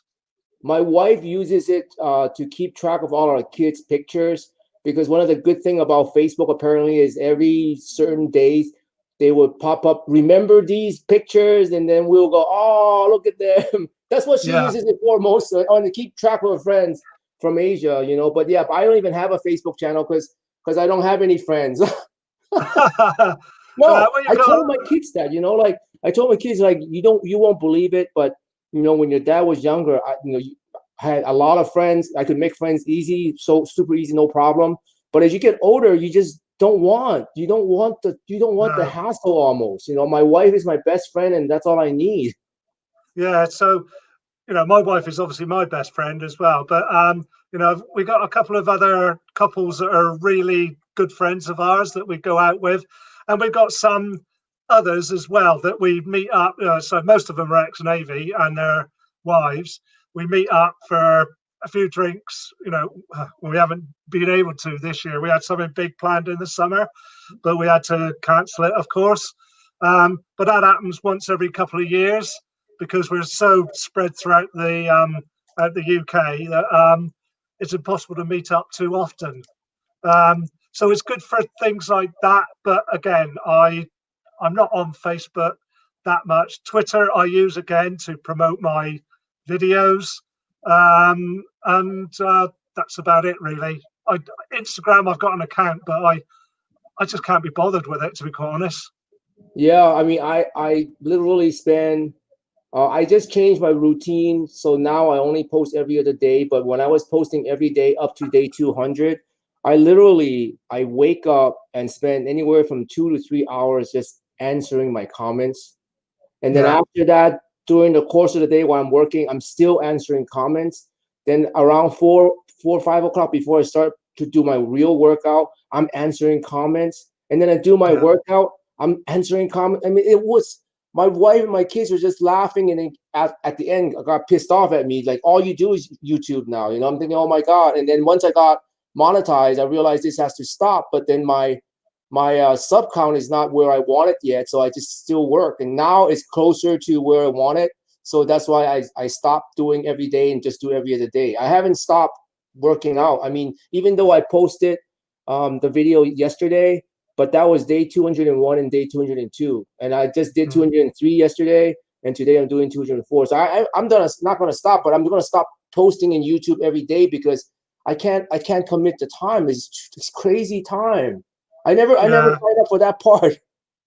Do you work full time then in an office, or do you work from home as on a day job as such? No, we own our own business. That's the Right. reason why we have no Blimey, friends, because we've owned ours ever since my wife moved up here. I've actually only had one job in my life when I graduated from college, and after that I've ran businesses since then. So that's why I don't have a big group of quote unquote like with your Navy friends, because I never work in a big office. I don't have none of that stuff.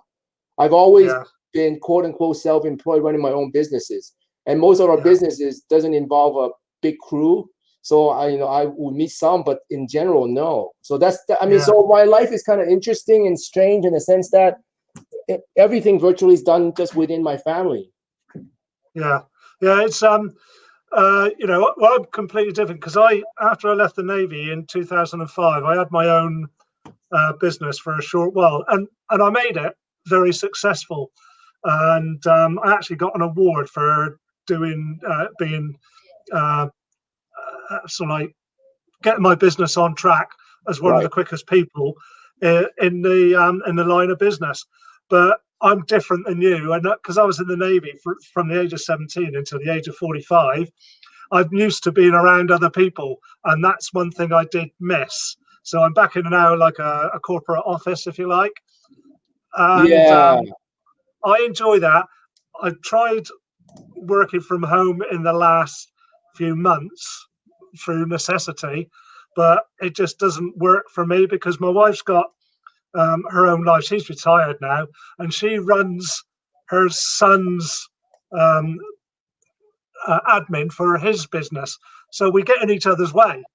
We don't, we don't argue or anything like that. Well, we do sometimes, but we won't say anything more about that. That's life. And but you get my point. Is that we downsized about 9 years ago from a big 3-bedroom detached house. I don't know what you call them over there, and but into a much smaller property. And our office, if you like, our computer, which I'm using now, is in our dining room. But we've got an open lounge diner. I don't know if you use that concept over there, but basically our lounge is in the same room as the dining room, if you like, without a wall in between. And we've got no separate office that either of us can go to put everything in. So we've got, paperwork everywhere, and it's and we're both quite tidy people. So working from home does not work for me.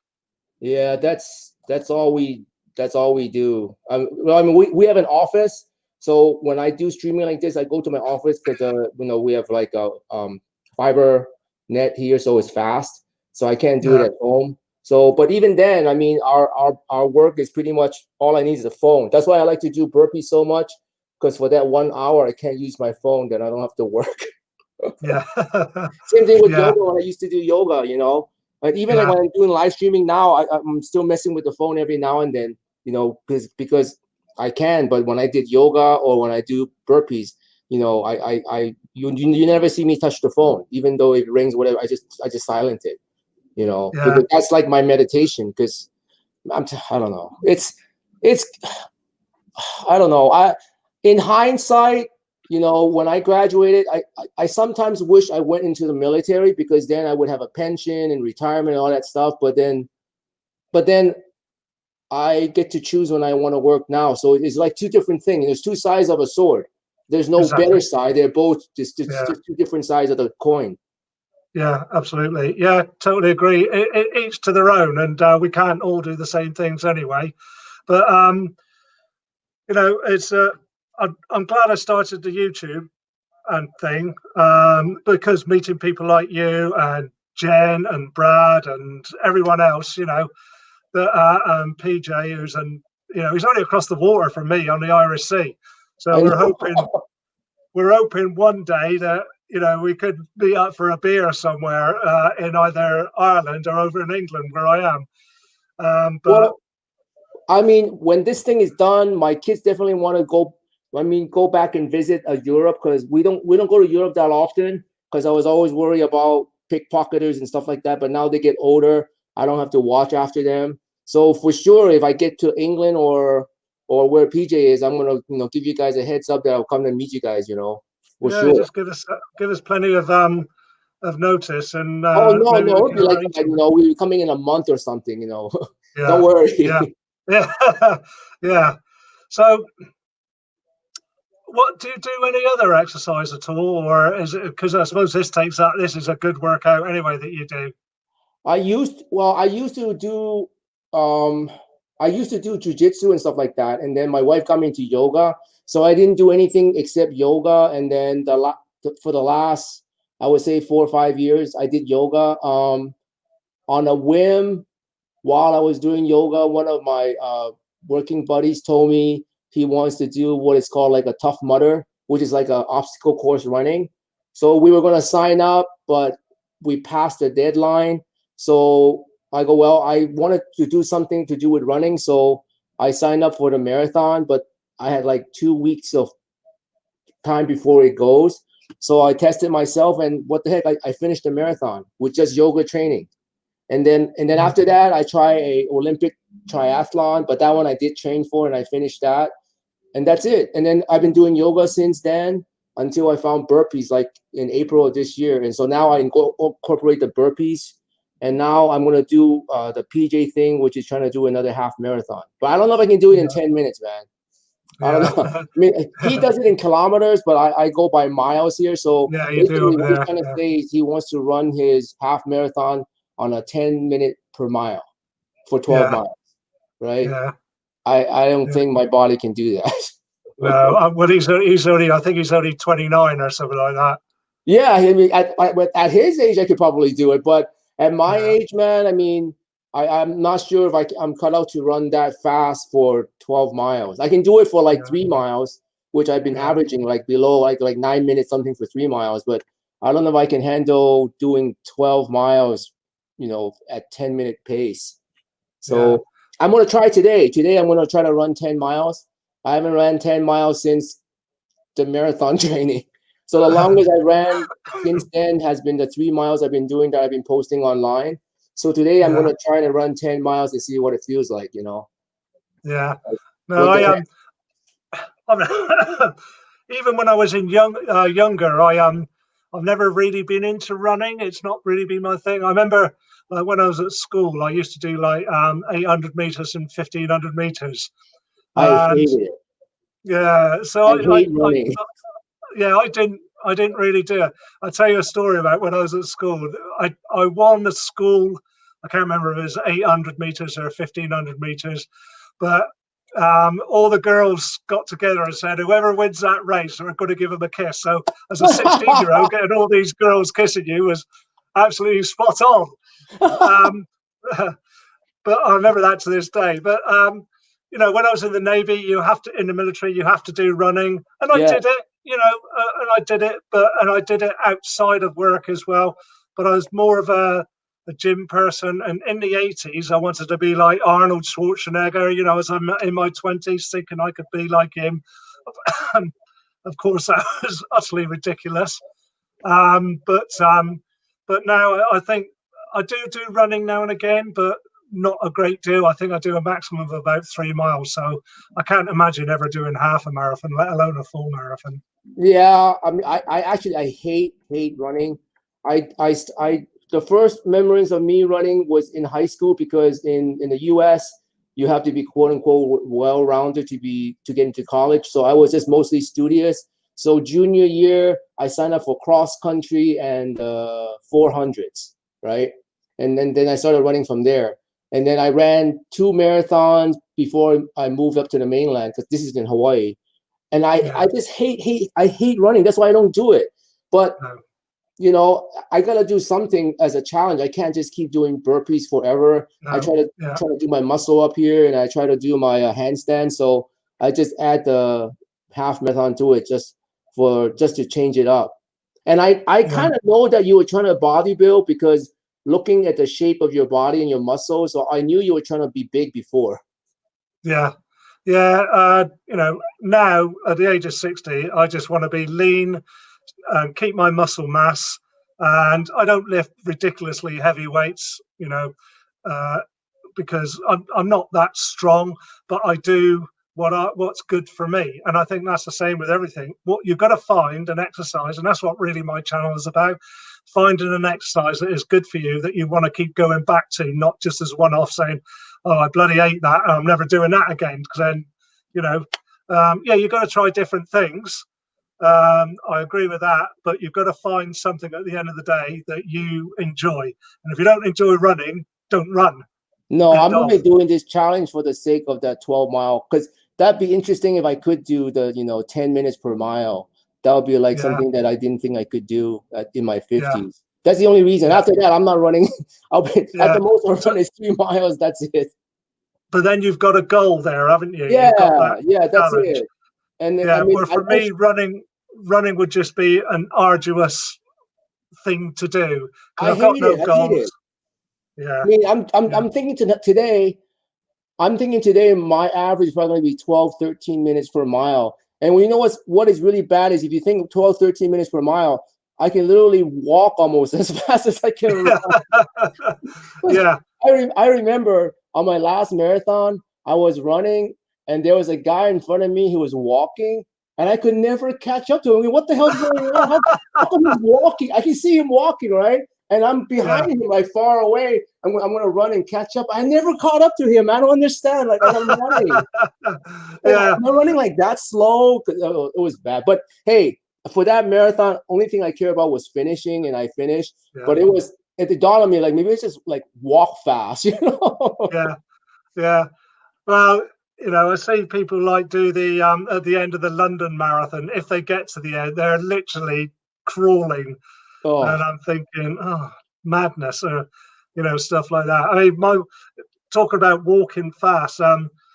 My wife Jeanette, she's does the speed walking. Yeah. And one of my videos is me going out with her, and I thought, bloody hell, I'm trying to keep up with her, and they're pretty fast. I struggled because they exaggerate their hips when they speed walk. And they actually go at a pretty fast pace, you know. It looks funny, but it actually is very effective. I think it's less wear in your joints too when you race walk or whatever speed, whatever you call it. Yeah, absolutely. So what time is it over there now? It's about 11:30. Yeah, it's 20. Well, yeah, we're nearly 7:30 in the evening here now. Wow. Yeah. So, I mean, do you work out every day? What? Sorry. Do you work out every day? Not every day, probably 5 or 6 days a week. Some days I'll have an active rest day, and what I do sometimes is I do like yoga, like Jen from Toronto, I think she is. Yeah. She's I do some of her yoga sessions, but most of her stuff is far more advanced than I could possibly do. So I just modify it as best as I can, and I use that as an active rest day. But I usually work out probably 5 or 6 days a week, and I cycle to work as well, which is only 10 minutes to be quite honest. So 10 minutes there, 10 minutes back, but it's still, you know, a bit of cardio because I do put the effort in as well. Yeah. Do you So notice do you notice a big difference in like, because I'm like in my like I would say mid-50s, and is there every year is this like, because I don't feel any different. I just know there's a difference between 50 and 45, but from 50 to now I'm pretty much feel the same, you know. I'll tell you something. When I got to because I've always been into exercise, and I thought, you know, eating relatively healthy and not eating too much junk at all. But when I got to my 50, I was about 50, 51, I put on 2 stone, which is, well, it's about 28 pounds. Wow, that's a And lot. yeah, and my trousers, I needed a bigger size. It was all, I was thinking, what the hell is going on? Anyway, so what I did is I did some research, like you keep saying, do your own research. And I found a program called Insanity, right? And it was insane. And I thought, right, that's a challenge. So I spoke to some people at work who tried it. And there's one ex-Royal Marine who was about 10 years younger than me. He said, I tried it and I didn't get through the end. Anyway, so I thought, I'm going to do it. So I bought the DVDs as it was then, probably online now. And I did it. But I also learned more about nutrition and everything like that. And ever since then, I've kept the weight off, and I'm around about 11 and a half stone, where I think it's about 154 pounds to 160 pounds ish, something like that. But I'm not neglecting the fact I don't know if you saw me, you know, I'm drinking a glass of red wine now. I'm not neglecting stuff that I do enjoy, but I've just changed my lifestyle. It is more difficult. I'm not saying from the age of 55 to 57 or anything like that, because I've always kept fit. But I think that if you go, say, a month without doing anything, then you might start feeling it. Because if I do nothing even for a week, I don't struggle to get back up to what it is, but I can definitely feel the difference. So I think it's you've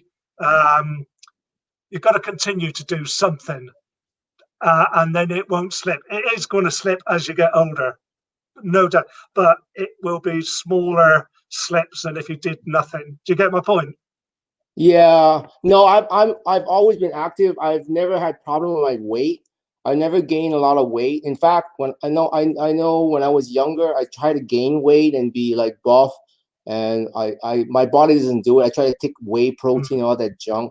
Then I realized, you know, I just don't have it genetically to be buff, like, you know, because I understand when you become quote unquote buff, you actually are not gaining muscle mass, more your cell of your muscle is just getting bigger. You never get more muscle. It's just the cell gets bigger, right? Yeah. So what happened is once I understood that, I realized I just don't have enough cells. I can blow them as big as I can, but there's no way for me genetically to be as big as some other like bodybuilders, because genetically they just have it. On top of that, you know, my body type, I think it's called ectomorph or whatever the word is, but I don't have that pleasing look. I don't have a skinny waist, and obviously I'm not tall enough. So if I get bigger, I'll look even shorter. Because, you know, in high school there was a guy, his name was Sean Nakakura. He was like a state weightlifting champion, right?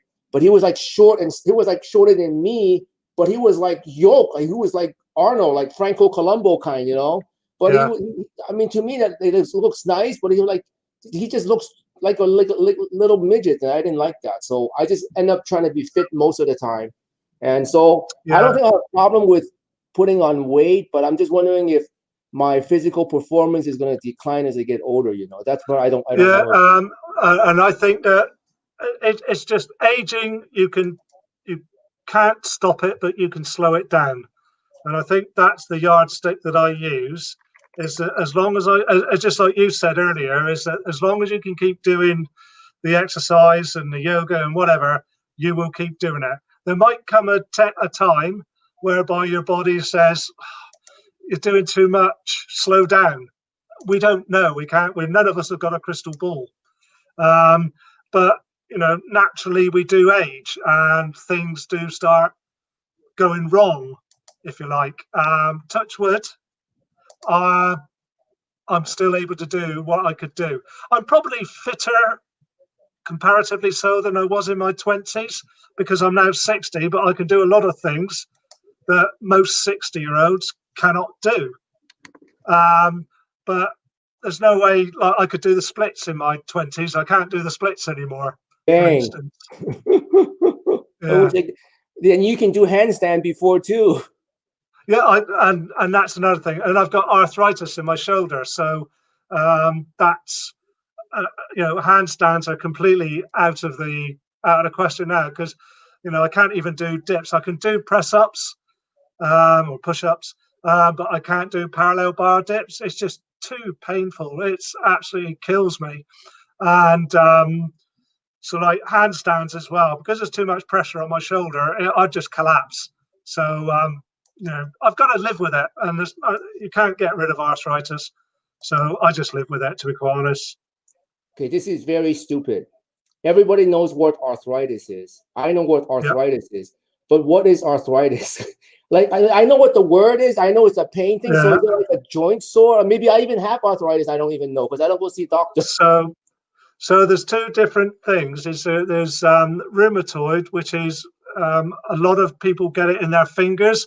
They sort of like get claw hands, and that's it's to do with the joints, but it's more inflammation. All right, Okay, so that's I don't have rheumatoid. that.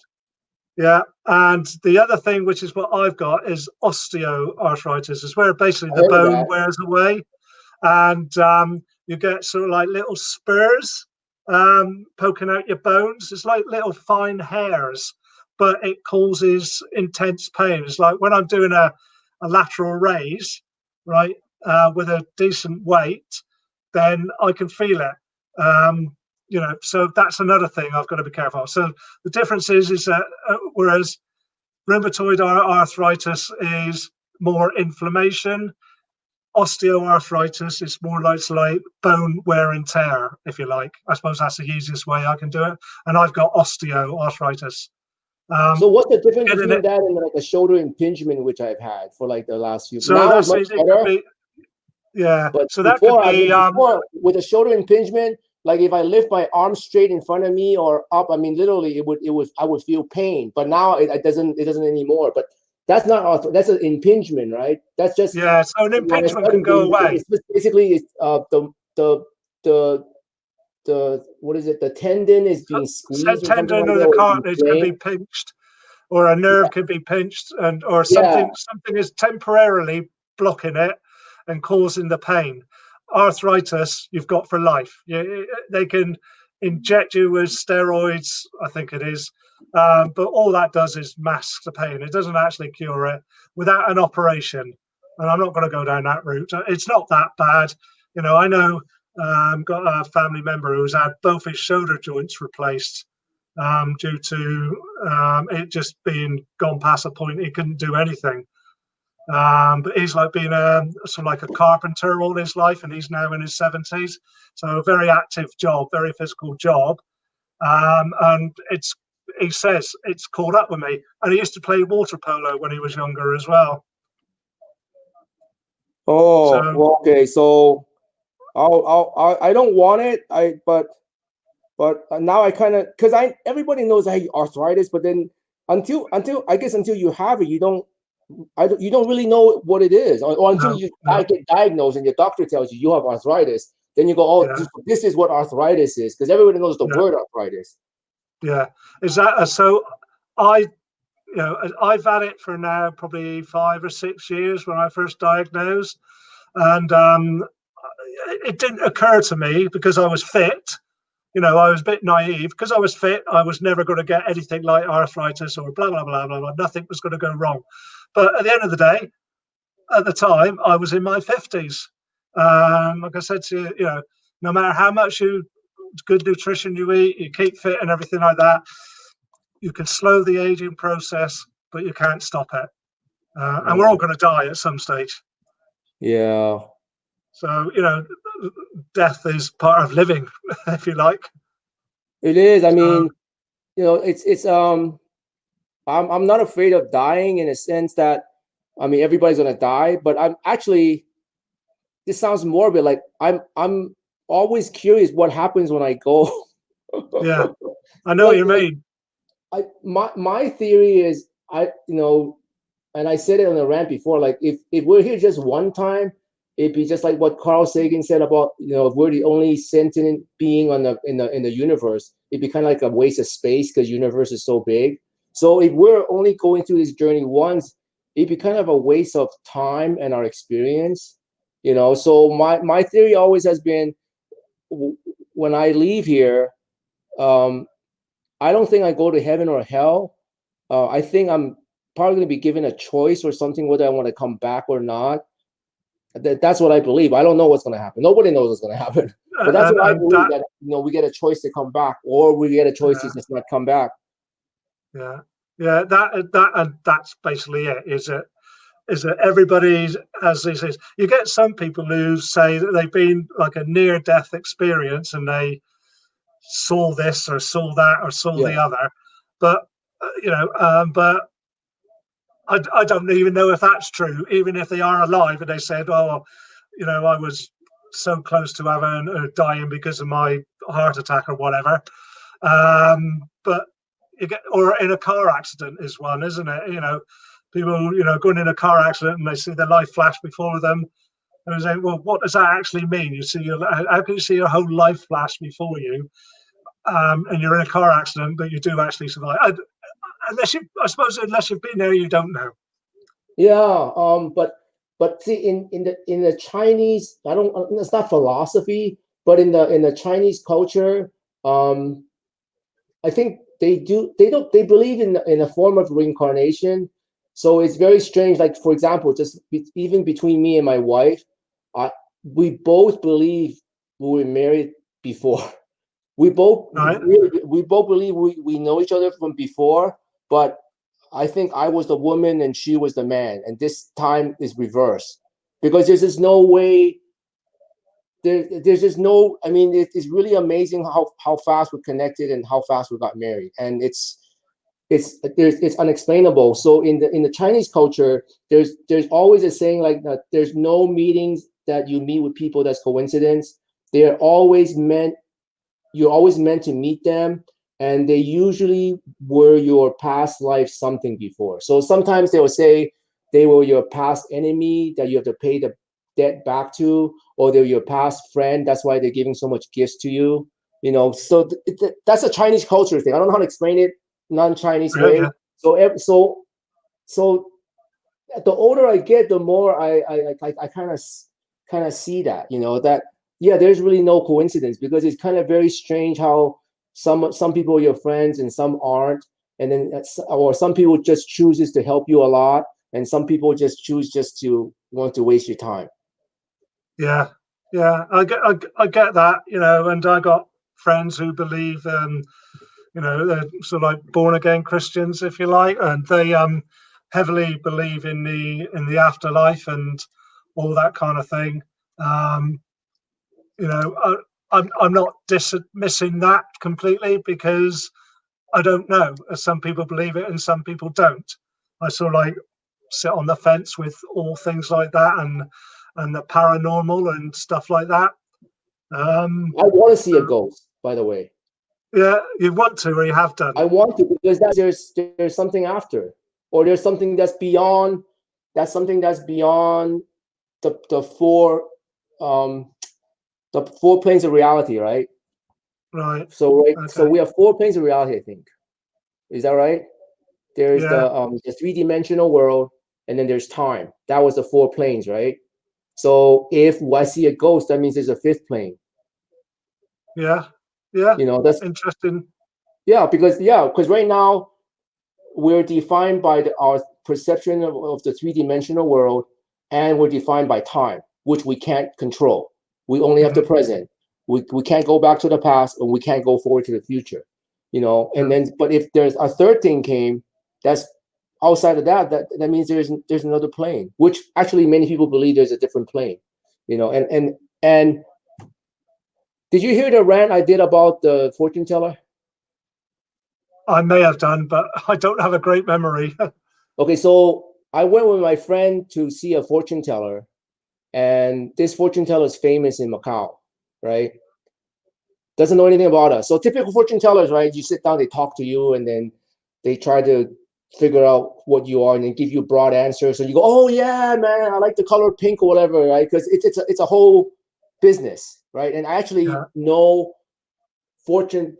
professional fortune teller that does that. They go to fortune telling schools, and then they not con people, but they tell people what they want to say based on what the questions they ask, right? So I figure I'm going to go to one of these fortune tellers. So me and my friend went to the fortune teller. All we did was we sat down. We didn't say one word, and that stupid lady started saying everything about me and about my friend. Like about how our parents are, about all these things, and they were all like, "What the heck?" And they were not guesses; they were like very specific stuff. So one of the things that she told my friend was, "Hey, it was something akin to, your mom actually have 6 toes." And then one was cut off, something like that specific, right? Like bullshit. Nobody could really know. Yeah, like bullshit. Like, yeah, my mom didn't have 6 toes and cut it off before I was born, so I didn't think she had 6. You know what I mean? Because there's something so preposterous that you go, what? So they wrote it all down, and then my friend went back to the mom and asked the mom, and the shit was true. Oh my God. I know. Was scary. And we're sitting there like, what? How did that lady know? So what happened is this lady now is famous in Asia. But what our friend that hooked her up to this fortune teller was saying, like, the way she does it is she actually goes into the other world and latches onto like a demon or some shit like that. And that person can go through time, like how we try, like backwards and forwards, and she can see everything, and that's how she can tell you. I'm going, holy shit! That's the first time I realized, oh my God, there's way more out there than because it wasn't like a guess. I mean, when you tell someone, hey, your mom used to have 6 toes and one was cut off, so you didn't know she had 6 toes, and then you ask your mom, and your mom go, how do you know? Yeah, that's scary. Yeah, that was like, oh, that's not a guess, because obviously, like, we didn't even know, so we couldn't have told our friends to tell her, and so how did this person know? And it's not like a guess, like, oh, you like pink, like I said, it's not like a general guess. It was like a very specific guess. And she was right. It was like, oh man, that's when I realized there's way more stuff out there. There's way more stuff. That's why I started doing the rant, because there's all this stuff that I learned, and you probably learn too as you grow, that the world's not what it seems, and it is completely not what it seems right now. Even the election is not what it seems. Yeah, no, I know. And I think that one of the things that I personally don't like is people want to be spoon-fed, and they're not willing to go out and research an alternative view. If you get my point, if I said one thing and say, well, yeah, but why don't you listen, like you say, go and do your own research. This is only my opinion. And that's absolutely right, but there are so many people out there who hear what they want to hear, and that's it. Yeah. And that's what social media does, because even on YouTube, right? If you search for certain things, they just keep feeding you that certain thing.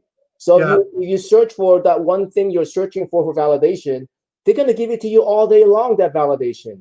You're never going to hear the other side, because that's what the search engine does, right? Because they want you to keep watching. So they're going to, like, if I do a search for how to grow plants, next thing you know, every single video is about how to grow plants. Like right now on this YouTube channel I have, everything has to do with either food, exercise, or music, because that's the 3 people that subs to me most of the time, all the 3 different channels. I have nothing else. Before I did YouTube, it was all sports and music. But now, because that's what social media does. And so the world is becoming like even way more fragmented, because now we're all living within our own echo chamber, and nobody's getting the same set of news. Oh, we're all just getting guilty their of second it. news. Yeah, we're all guilty of it, but we are old enough to be in a time before all this happened. So like, and when you listen to a news channel, right, then they only did the news. Nowadays, they've got to do a bit of the news, but mostly their opinion. It's mostly opinion now. Yeah, and that's what I really loathe. No, I don't listen to mainstream media I at tell people all. all the time, I don't talk politics, but I try to put in it in a way like saying, if you're too far leaning to the left or to the right, or if you love someone too much or hate someone too much, they already got you, man. Yeah. They already got you. You need Yeah. to be in the middle and figure out what is the right thing, and if the person that is running your country is doing it for the good of the country, not what they say, but the policies they pass. That's it. Yeah. Right? Because Yeah. everything else is BS. It's only the policy that passed that matters to the country, not what they say and not what they do. And people don't listen. They don't listen. They, like you say, they only listen to what they want to hear. Yeah. And I have no idea how that or when that's going to change. It's probably going to get worse, actually. I think, and too many special interest groups and people who want to belong. People mostly, right, like belong to the group of people who think the same as them. But the trouble is, when you're a news channel, was it somebody mentioned the other day, like whatever side of the argument, whether it's left or right or whatever, is they tend to have guests on, and it just becomes a group think. Yes. And but social media is the pits. I try to go on Twitter just to promote my fitness channel, my YouTube channel, but you can't avoid, especially at the moment with the US elections, and for us recently it's been a thing called Brexit and whatever, is everyone's got their own opinion, and it just drives me frigging barmy, to be quite honest. You want to talk about Brexit? So in 2016 we had a No, I know about Brexit, but do you want to talk about it? No. It's just sorry, right. Okay, so we're out of the EU technically, but it's all the negotiations are going on, right? And lots of arguments about, trade deals and everything like that. And are you for or against it? So I voted to leave, and I have got no regrets whatsoever. You voted for what? To leave the EU. Yeah. And if I was Britain, how would I vote? What do you think? If I live in Britain and I was a citizen, what do you think? How do you think I would vote? I think you would have voted probably to leave as well. Yes. You guys are being shyster so bad. You guys are getting the wrong end of the deal from the beginning. You guys in Germany. Yeah, absolutely. And again, the media over here are overwhelmingly against Brexit. Reverse, yeah. And they, of course, they have people on who supported Brexit. I'm talking about well-known people, but they're vastly outnumbered by people who are anti-Brexit. And that's another thing about the media having this opinion. And we've got family members who only listen to whatever says on the BBC is right. End of, full stop. And so as I'm trying to say that, and again, not going into politics, but your current president, right? All they hear on the news is all the bad stuff. They don't hear about any of the good stuff, right? And and we try to tell our family members, say, look, yes, but he's done this and that. He said he's donated hundreds of £1,000s to gay rights groups or women's groups or whatever, but the media don't report that, so they say, no, disagree with you. Yeah, I tell my kids the same thing. I tell my kids, name me one president that donated 100% of his salary to charity. Exactly. And they go, who? I go, the current sitting president. He's really doing this really not for anything. He's not doing it for power, nothing. and they don't want to, because again, there's such a. I can tell you the reason why they're all doing this for your country and my country, because they don't want to have countries. Yeah. That's the final. That is the final. In fact, this whole COVID-19 thing is to weaken us, right? So, first of all, do you understand that our Federal Reserve Bank is not part of the USA? No, I didn't know that. Okay, let me explain to you. Okay, so the Federal Reserve Bank is. Oh, hang on, before you say it, I think you did that in a rant. Yes. The Yeah. Federal Reserve Bank is a wholly private bank that is beholden to nobody else. It's a private bank. It just so happened in 1913, the U.S. government signed a not a treaty, but whatever the thing signed into law that allowed the Federal Reserve Bank to control the U.S. money supply. You guys are the same thing with the Bank of England, I think. Yeah. So the Bank of England, it used to be more or less wholly controlled by the government, although not part of the government. Then back in 1999, 2000, or something like that, excuse me, it was decided that the Bank of England would become independent. Well, they're independent up to a point. They still set our interest rate. Interest rate and everything. Yeah. And so, they have the main control of it, although they're not technically part of the government. Right, but there's one guy that says that the person who controls the money controls the nation. Yes. Right, I said that. I think Andrew Jack, somebody said that. But yeah. The Federal Reserve Bank, their sole goal was achieved this March when they had the COVID-19. So right now, they are buying up junk bonds, municipal bonds, hedge fund bonds. They're buying other countries' debt. And they're also buying airlines, like equities in airlines. They're going to own everything. And because of this COVID-19, doesn't matter who the president is, for 6 months, I've been telling everyone, for 6 months, there's been zero economic activities worldwide. I mean, in the USA, I know for sure, 6 months. Yeah. You can't recover from that. There's not enough money to recover from that. Doesn't matter who the sitting president is. Next year is going to be very bad for everybody because there's just no money, right? I don't care how far the stock goes up. I don't care like where I'm at now. The housing price is going up crazy, and I'm trying to figure out why. Like why is it going up? Because nobody has money, and it's been propped up for the last few months in the USA anyway. Because if you're unemployed, the federal government gave everybody $600 extra a week, US dollars. So there's a lot of federal money thrown into the mass population. So just to give you an easy example, for a family of 4, let's say 2 kids and 2 adults, even if the 2 kids are not working, the 2 adults are getting on average $4,800 extra a month on top of their unemployment. On top, right? So they're getting all that money. So and that was what's keeping the economy running because they were getting a lot of extra money. Now imagine if the 2 kids were adult, they're getting close to $10,000 a month in a household.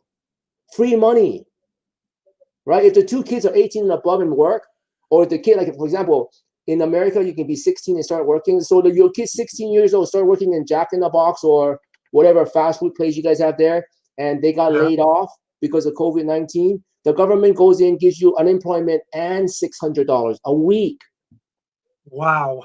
So some people are making more money not working than working in the USA. And of course, people love that. Yeah, and that's one. Number 2, all that money flows into the economy that was dead because they need to spend it, right? These people, just like I told you, people that's poor are poor because they don't know how to manage money. People that's rich will continue to be rich because they know how to manage money. So the people that's poor, all of a sudden getting $10,000, they're going to spend it.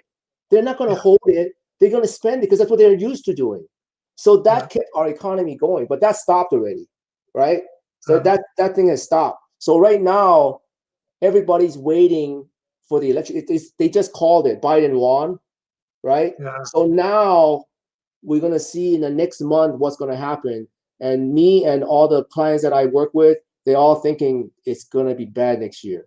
For us, I don't know about part for the rest of the world. I don't know, but for US for sure, it doesn't matter who the president is going to be, but if it was going to be Trump, they're going to blame Trump. So now it's Biden. They're probably still going to blame it was Trump's fault. Yeah. Even though he's not here anymore, you know, Yeah. they're never going to take the blame. Yeah. Well, yeah. No. But the thing okay, with COVID-19 is I tell people, go do your own research. The cities and the states that has the most cases, go take a look at their financial sheet, the state's financial record and their government debt and also their government obligation in terms of the every single city and every single state have government pensions, right? And most of these states with the highest COVID case numbers, their pension was unsustainable. They were going to go bankrupt even before COVID-19. They were going to go broke because they promised too much. Because you know, if you work for the government, and then it comes up to voting whether you're going to get a raise or not, what do you think they're going to vote? Of course, they're going to vote to get their own raise. This is so stupid. Why government would have their own union, right? Of course, they're going to vote that. So most of these, like in California before, if you work 20 years old up to the age of 45, you can retire already, and you get like 1.5 times your highest salary, and you get pension per month, right? So and then you get free medical and healthcare too. 45. So despite that is ridiculous. Despite all the well, you got all the tech firms in California. We were on holiday there last year as well. Isn't California as a state completely and utterly broke? It's broke. It's completely broke. In fact, they're trying to figure out a way now to like if you leave California, they're still trying to tax you for 10 years because they say that you made the money. Yeah, they're trying that. They're trying to pass a law doing that now. They don't because they're saying you made the money because you're in our state. So even if you leave our state, we're gonna still chase you for 10 years or some years. Go check. They're trying to pass that because people are leaving. They don't want they don't want to stay there no more. No, well, I'll tell you a story. We were on a boat trip when we were in Northern California last year, and I remember talking to this guy who's an American. He was from somewhere else in California, not the place where we were doing this boat trip, and he owned 3 restaurants. He's closing them all down because of taxes, and he's going to set up in another state. I can't remember if it was Nevada or Arizona or whatever, but another state anyway, because the taxes are so bad in California that it just wasn't worth staying open. Oh, plus no. Also, it is so terrible. I mean, for you to put up a sign in your window, you need a permit. Wow. And they permit you to death because they want the tax money. So everything you do, you need a permit or you need to fill out everything revolving money, basically, right? That permit means money. They're going to give it to you, but you need to, otherwise you get fined. So I would never. I tell people I would never ever live in California. I would never ever do have a business in California. It is not worth it at all. And you get because we were in a place called Lake Tahoe, right up the north, and it's quite close to the border with right. Okay. Close to the border to Nevada. We were a couple of miles away from the Nevada-California border, and you used to get people. Used to go over there and get their petrol, or should I say, you call it gas, and groceries because it was cheaper to drive over the border than it was to buy it more local. The gas per gallon, because you guys do it by in the US, you do it by gallon. It's we do it liter. Nevada compared to California, I think on average it's about $1.50 more.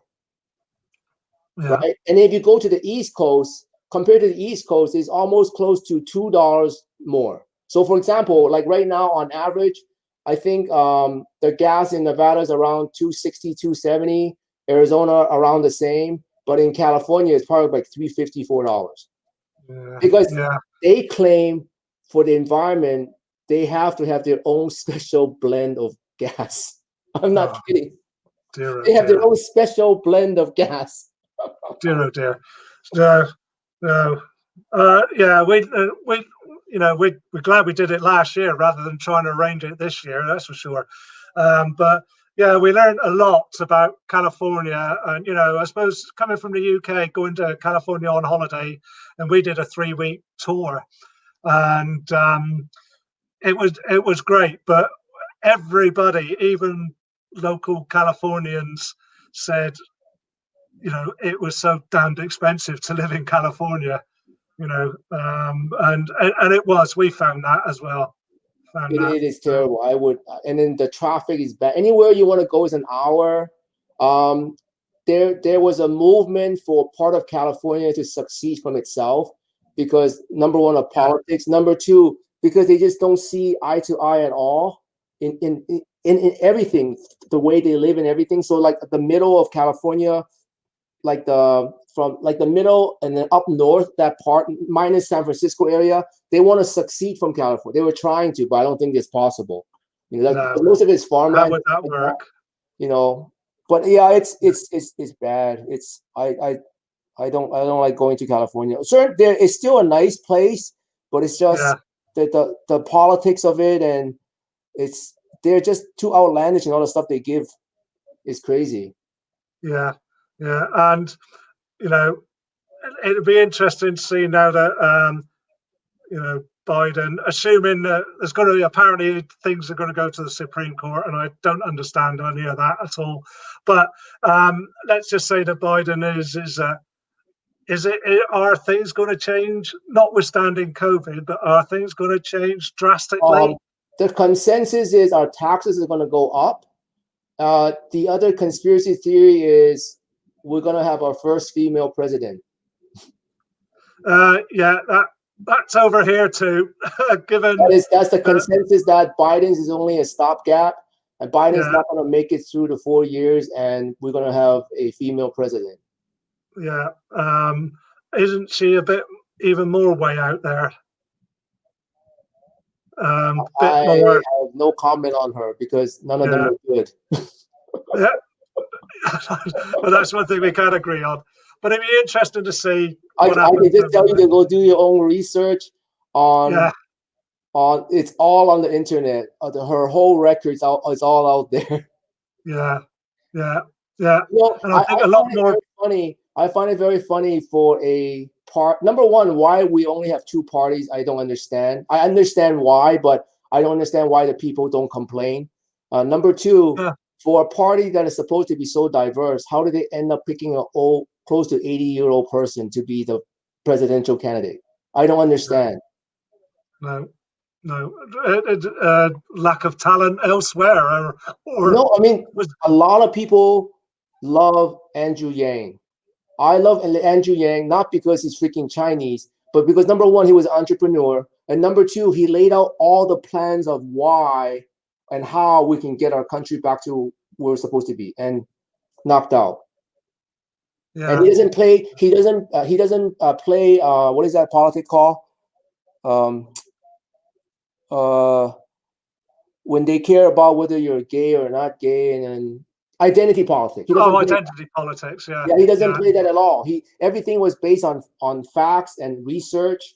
He was the one that changed my opinion on universal basic income.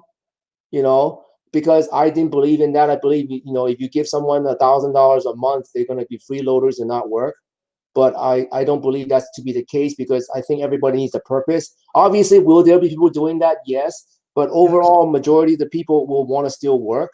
And then one good case in point he made was the way our capitalistic system works.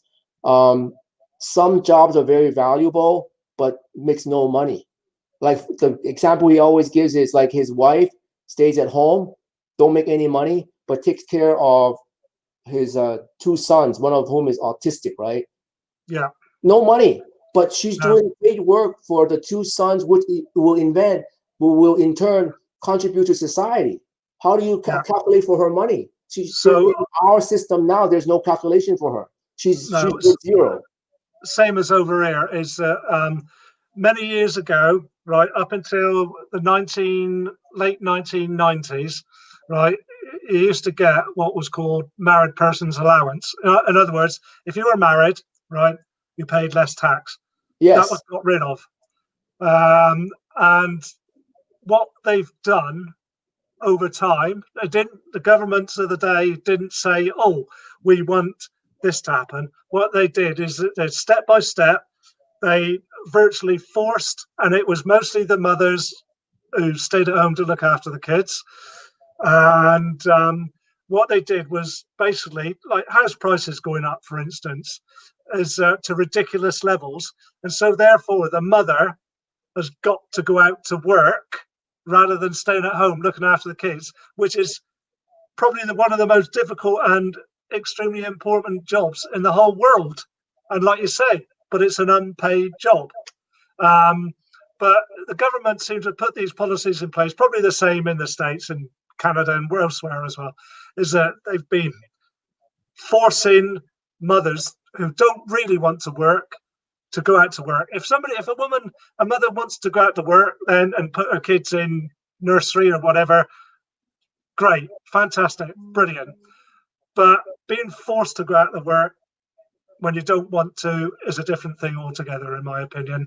Well, there's a concerted effort for the government to have the people want to be tied to them and being needed by that's what they're doing. So by breaking up the family unit, we'll rely on the government, which is what the government wants, because then they'll have power, and that's every single government in the world is doing that. And that's the reason why we have the Second Amendment in America, which people don't understand.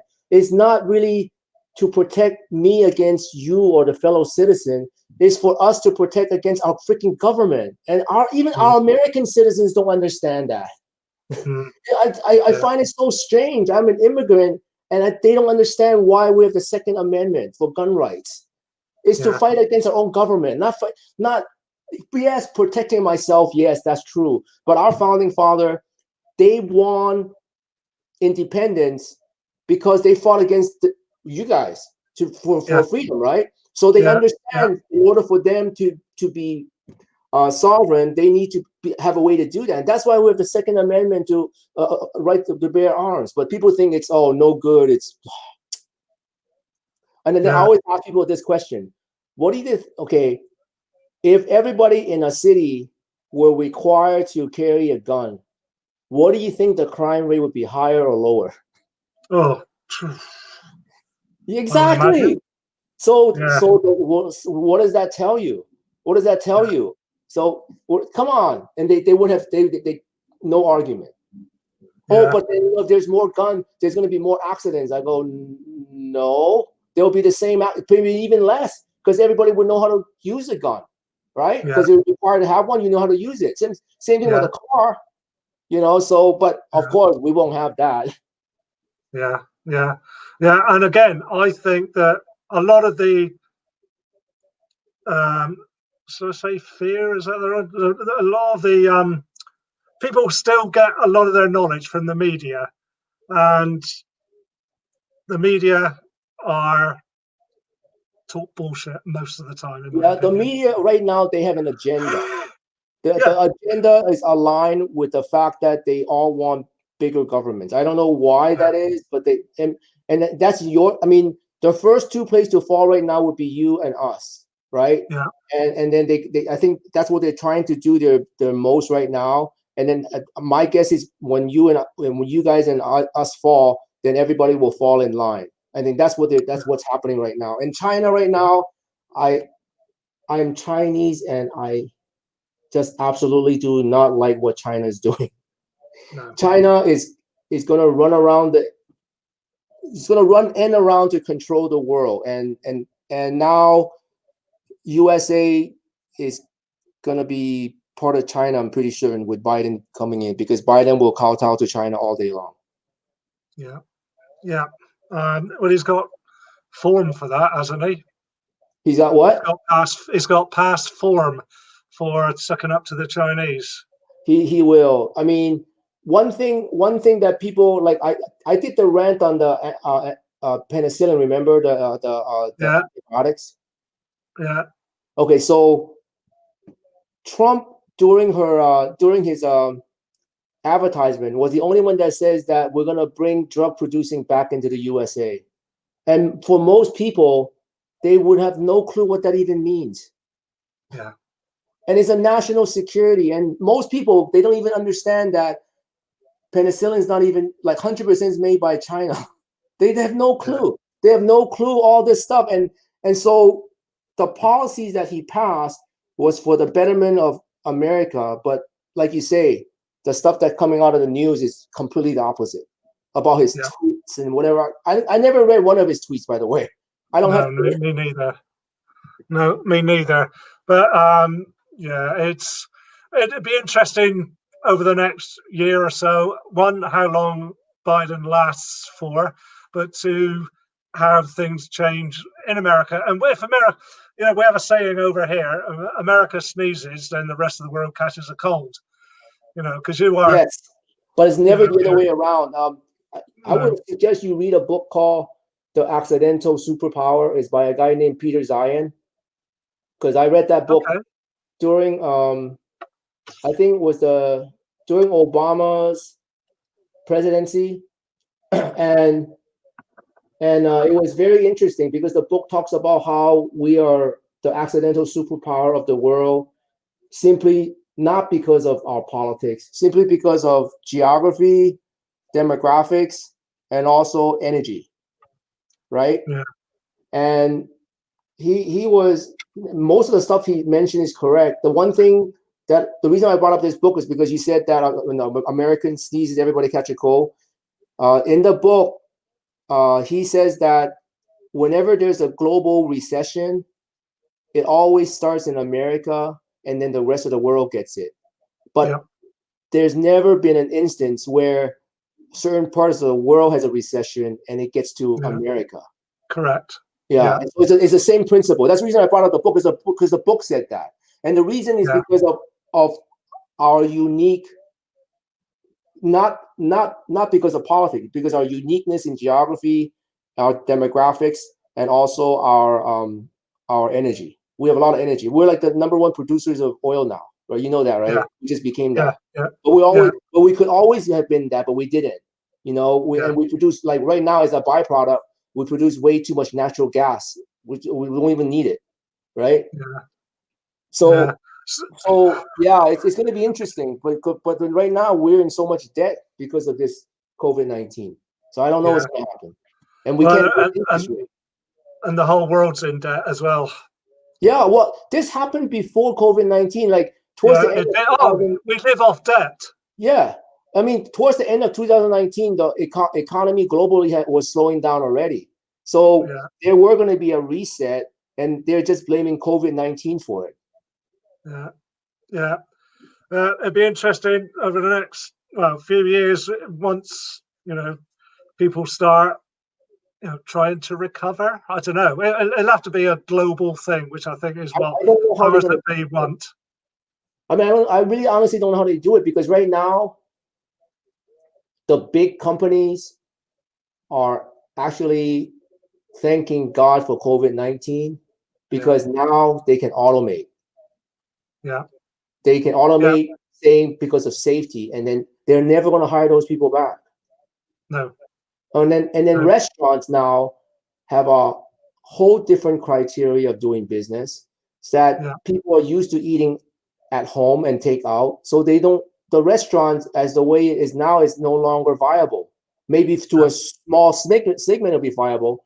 For the rest of the restaurants, just because it's just going to be takeouts. So there's going to be no work there, right? With the advent of AI coming, there's going to be a lot more jobs being basically not needed. So where are people going to get work? I'm glad I'm old. I keep thinking, like, how are we supposed to grow? Because for the longest time already, the only growth segment in America has been service, right? Nail salons. Same over here. Right. So that's right now, that's going to curtail, especially the restaurant, which is a big part. I'm guessing half the restaurants in the U.S. is going to close. That's like my guess. They cannot make it. Or some are saying even higher. It's tough over here as well. I mean, we've had a couple of big chain restaurants, during COVID, And I don't think it was probably just because of COVID. They were probably, teetering on the brink beforehand, because they were big chains, right? Gone a few months ago, just shut, just like that. Decided not to reopen once our lockdown one now, because we've just gone into another lockdown. So there will be some. You don't get. We used to have like a lot of independent restaurants and independent pubs or bars and everything like that. There are very, very few of them nowadays. It's mostly big chains, equity owners, if you like, hedge funds who Yeah. own chains and things like that. So the small business hospitality industry, I think, is a thing of the past unless you're very lucky. I believe so. I believe in the future, and we're looking at that. I think the concept of ghost restaurant is going to be very prevalent. I don't know if you heard that term, ghost restaurants, before. Not really, no. So ghost restaurants, they did this in New York. So basically, do you guys have food trucks where you're at? You know what food trucks are? We do, but they're not really very prevalent. Certainly, I live in a small town. Okay, so the concept in America is like this: if you own a food truck, you obviously you have to make your food in the food truck. But sure, if you want to make your food outside of the food truck, you can't make it at your house because that's unsanitary. So you have to go to a place called, what is it, a commissary. Basically, it's a rental kitchen, right? Okay. So a ghost restaurant is basically just a rental kitchen. Basically, it's a restaurant with just a kitchen. There's no walk-in, there's nobody, even nothing. And you would post your menu or whatever you have online on like Uber Eats or whatever, Postmate, those delivery websites. Yeah. That's all you are. And then Okay. people would order. They would the Uber Eats or whatever would come to your commissary, and they'll pick up the food from your kitchen and they deliver it. And that is going to be, I think, what's going to happen to a lot of restaurants. Yeah, it's say a lot of them are closed. We do that, and the restaurants have had to have, even those that are independent ones that have stayed open, and they have had to adapt to doing more takeaways. They used to do it, but they've had to adapt to provide an even greater one. And what they do, it's like one particular one we use, we don't get them very often, we mostly cook ourselves, is so they hire taxis, right? So they give the taxi driver, they've got his contract with a taxi firm, taxi driver deliver. I don't know if it's the same in big cities, but certainly in here, and where I am, we don't really have an big Uber presence where I am, because I live in a small town. But they have these local taxi firms, which I'm sure the local taxi firms are earning a bit of cash as well, because people can't go out to the pubs and bars and restaurants. So they're ending up just doing delivery of foods. It's a strange world, let's put it that way. Yeah. So ghost restaurants, I think, is going to be, because if you have a ghost restaurant, you're only paying for a kitchen. Yeah. Right? You're not paying for any retail space for people to come in. You don't have any waiters, waitresses. You don't have any liability insurance. You're getting hurt. So you're only providing food. And the other great thing with a ghost restaurant is, let's say I open up a ghost restaurant selling dumplings, and after a month I realize I cannot make it. If I was a real restaurant, I cannot just switch to selling something else right away, right? But as a ghost restaurant, it's an online presence. So 1 month I test dumplings, it doesn't work. Well, you know what? Next, I'm gonna start selling spaghetti, and I can just change my menu just like that, and I start selling spaghetti the next week. Yeah, no, I've never heard of that concept. Yeah, on top of that, why stop with just selling one thing? Why, if I have a kitchen, like Italian food or French food, they all share the similar ingredients for different things, right? So I can literally open up a French restaurant, ghost restaurant, and an Italian ghost restaurant on the same damn kitchen. I just have two different pages on Uber Eats or whatever. They Yeah. have different packaging, obviously, right? So it'll be restaurant A, Italian restaurant, and restaurant B, French restaurant. They would not Yeah. know. They didn't care. Yeah. They don't come to my restaurant. Yeah. Just Yeah. think about it. I Yeah. mean, they had that concept done in New York already, and it did All right. work. And people are not used to getting takeout food or delivery. Yeah. But guess Yeah. what? We all learned it now. Yeah.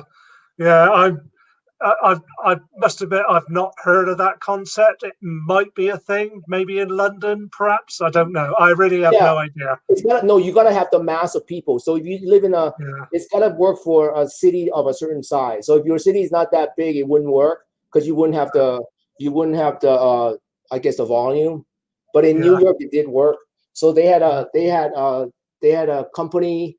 In fact, um, the head of Uber, the one that got kicked out, Yeah. the CEO, he got kicked out. Remember, he just Yeah. done $250 million in this concept like last year or this year. I don't remember. You gotta find it through your own research.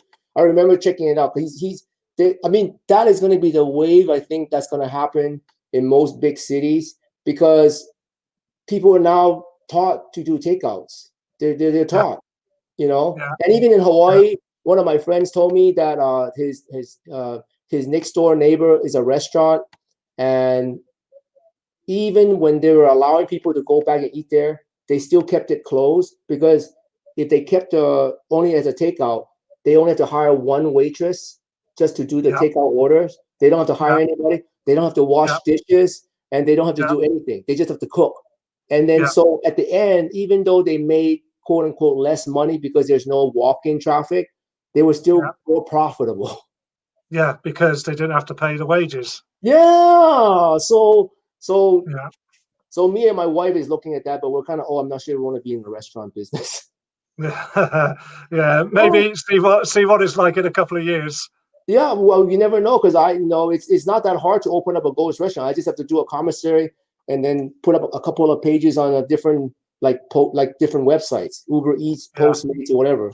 Yeah. And Oh then wow. and Yeah. it doesn't work. I didn't lose any money building a kitchen. I didn't lose any Yeah. money in advertising. I'll probably lose some money, but not like if I were to open up a real restaurant. Yeah. Open a real restaurant is, in America is six digits, over Yeah. $100,000 because you have to, build the kitchen and then you have Sure. to hire the staff. And that's Yeah. not even before the first customer. Yeah. Exactly. Yeah. It's expensive business. Anyway, I'm going to have to go. It's nearly 8:30 here in the evening. All right, Um, man. I was it's been gonna great. put it silent until you rang, so we're good. I'll put it back Well, on it's been, silent and leave it running. Is there nice talking to you, Augie? yeah, good talking to you. Have a rest of the day. Enjoy the rest of your day. All right, man. Yeah, it's almost bedtime for us. Well, in a couple of hours anyway. Yeah, I gotta go do my workout. It's 12:30. I figure I'm gonna start doing it around. It's gonna probably take me 2 hours to run the darn thing. Well, enjoy and look forward to seeing it. Yeah. Well, the upload's gonna be tomorrow. You'll see how long it took me. I will. Right. See you again, All right, mate. Have Augie. a good one. Bye bye. Bye bye.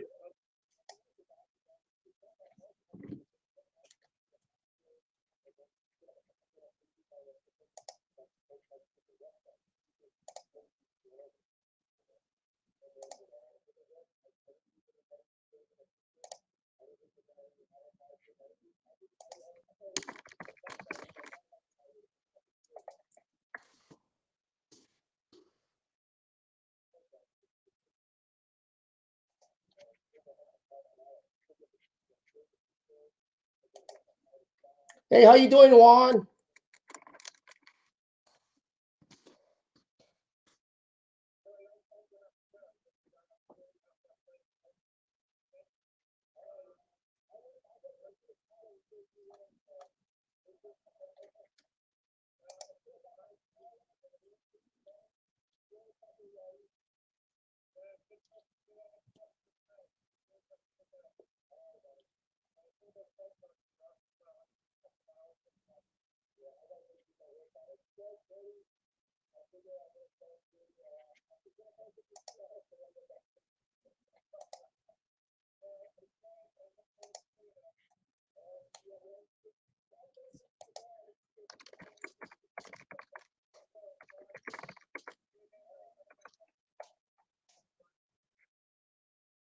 you doing, Juan? I'm about to get off.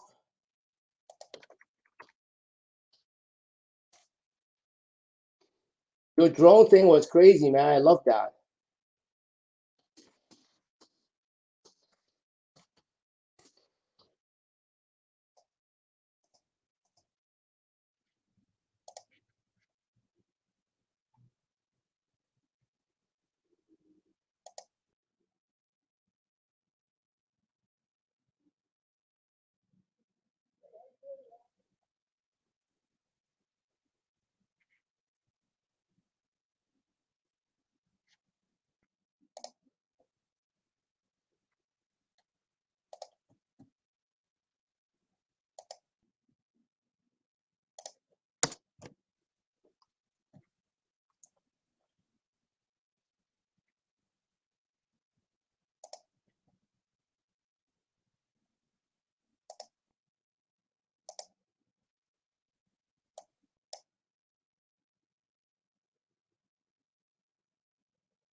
3,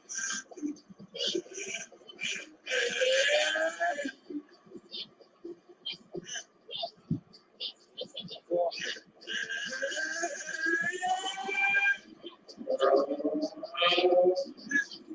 5,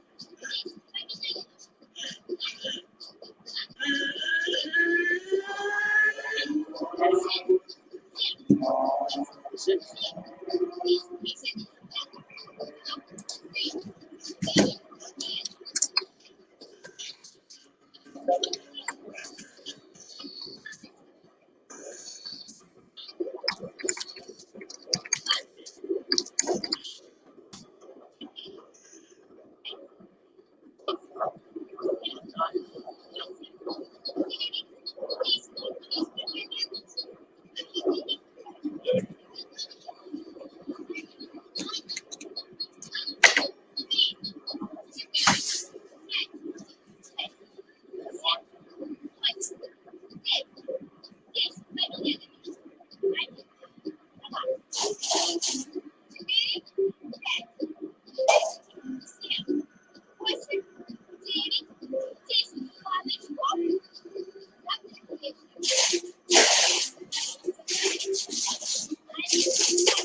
All right.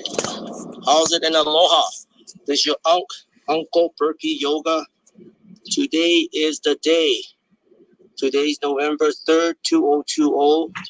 It's the 200th day of me doing a minimum of 100 burpees. Military style, prison style, no jumps, just a pump or more. I usually start off with a rant and a philosophical saying, so I can't think of a better philosophical saying from Loji than this. The journey of 1,000 miles begins with one step. Sorry, I was gonna change it to the journey of 1,000 burpees starts with one pump. No, I'm just joking. Anyway, I don't really have a rant. As you can see, I have a full day ahead of me. You know what I'm gonna do already. We're gonna grind through it, man. Yes, and just to let you folks know, I have not eaten anything since last night around 8:30, 9 o'clock. Right? I believe in time interval eating, in which I have a window for me to eat. The rest of the time, my body goes through autophagy. Just so you know, in case any of your friends goes, man, I get weak and tired when I don't eat, show them this video, right? I have not eaten anything since last night around 8, 9 o'clock. Right now, it's about 3 o'clock where I'm at, and I won't eat until probably around 6 or 7 tonight, or probably around 7:30 tonight.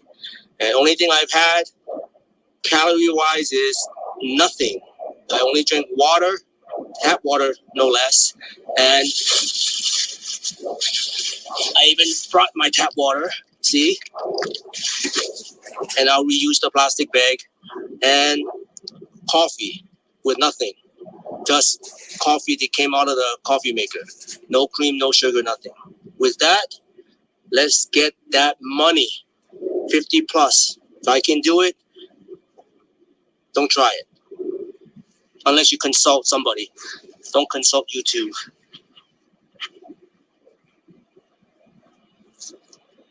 I want to try Adrian and Nico's stuff.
16,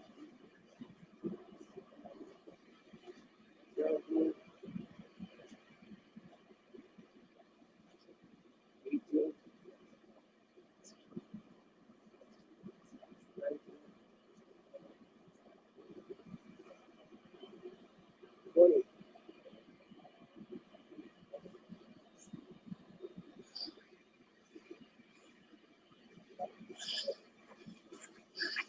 That's one.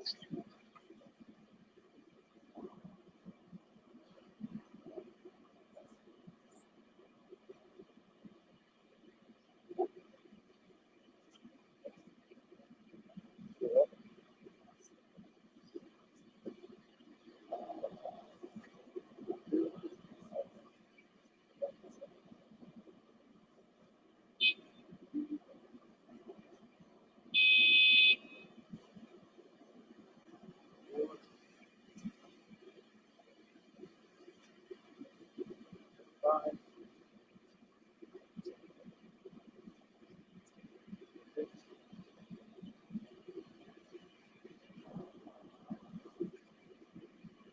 7,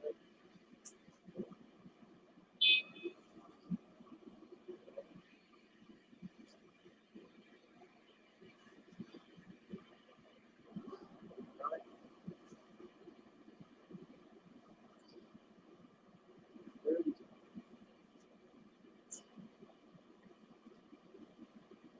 1,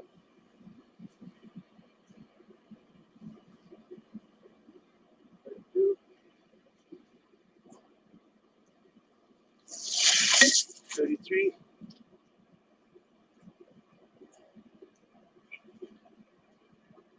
4,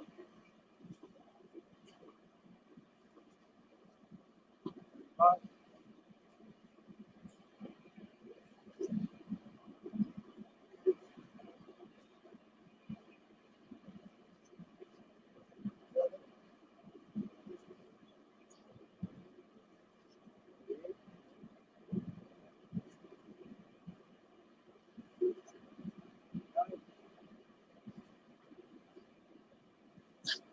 40. That's two.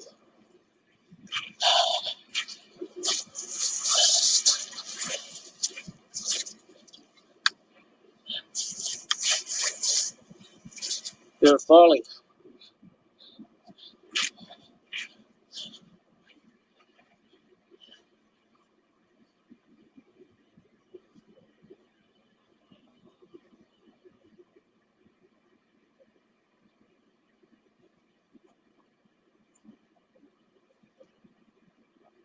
One,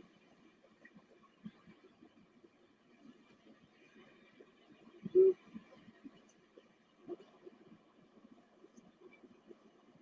3, 4,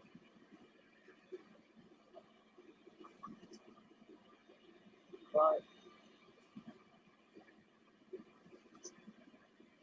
6,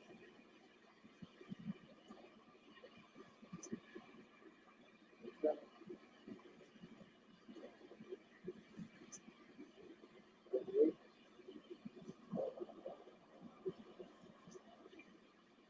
8, 9, 15,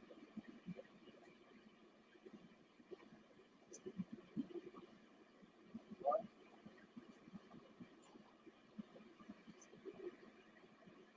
2,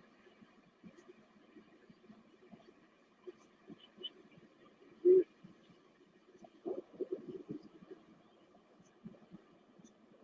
4, 5,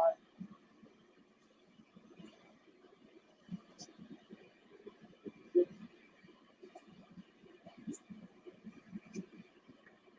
7, 8,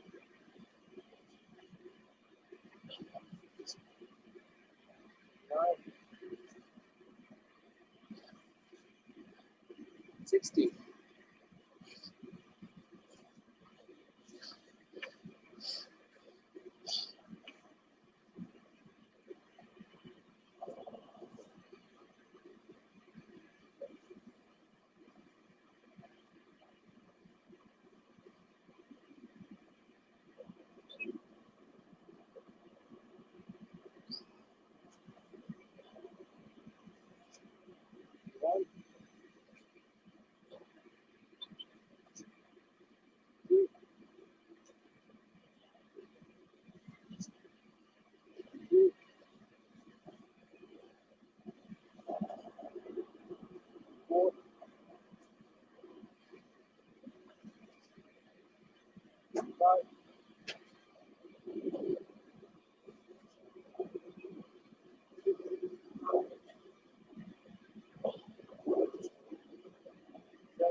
7,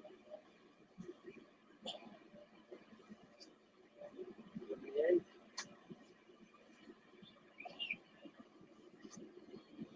79,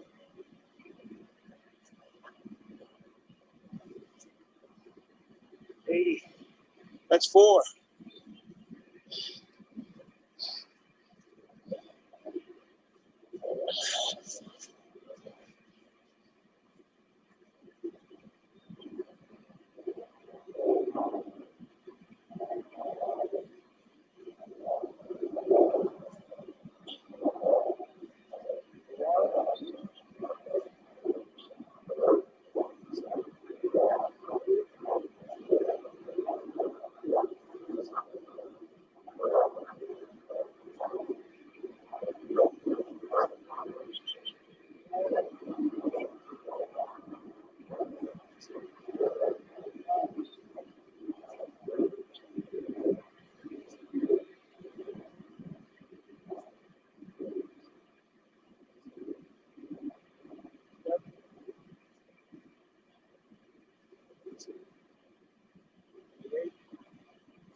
That's 1.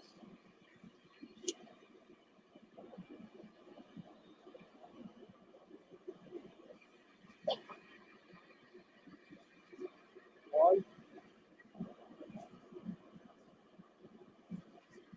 2, 3, 4,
7.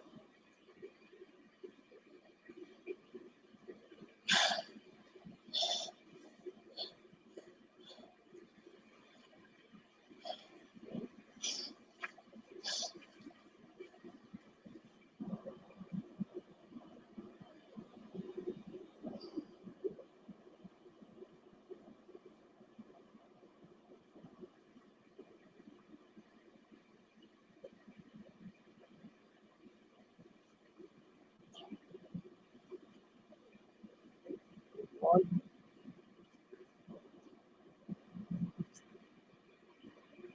2.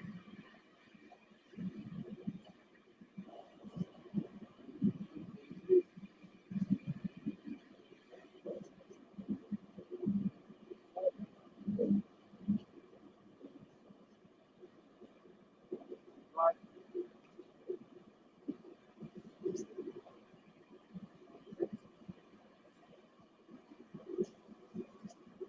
7. 48.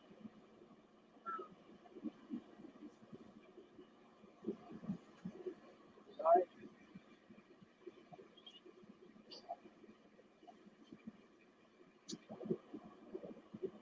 50.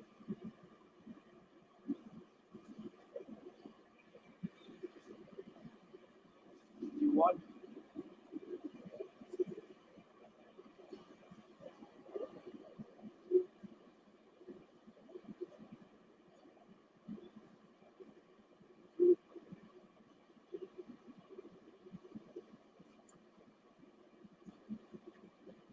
4.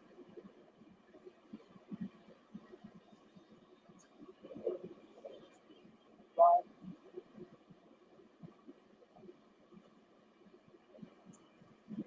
6.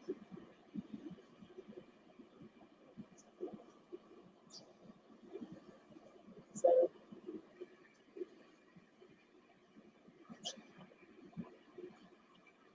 8.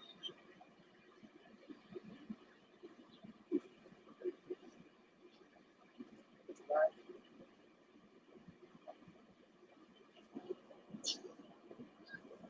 60. That's 8.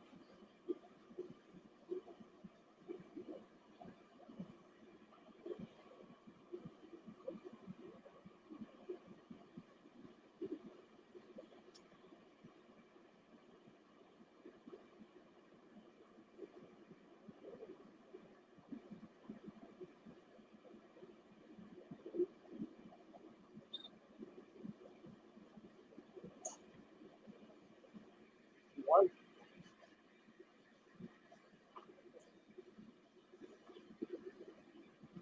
2.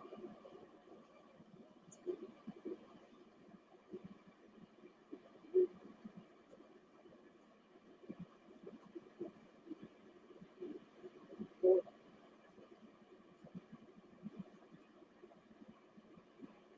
5.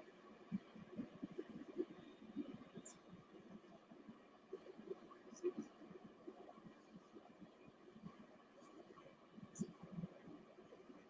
7.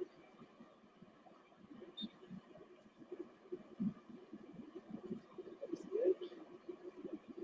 5.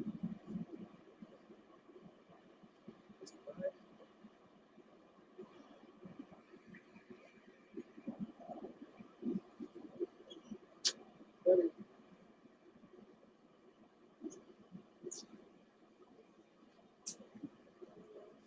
1.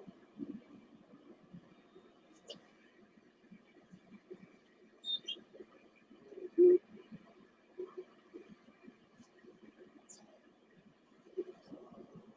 3.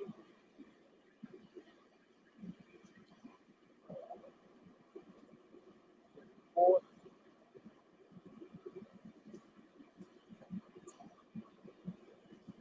5.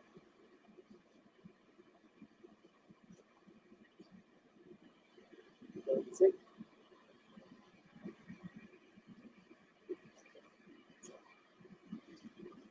7.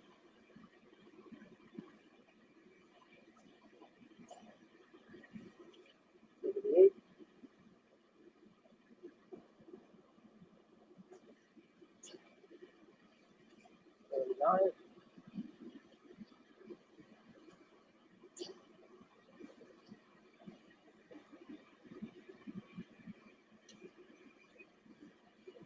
80. 180.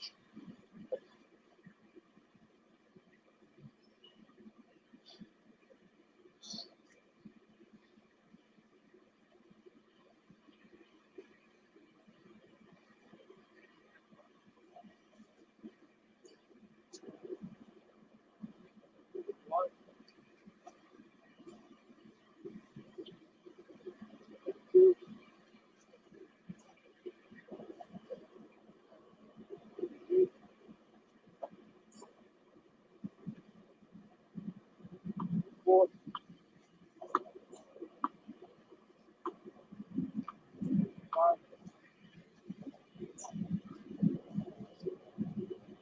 86.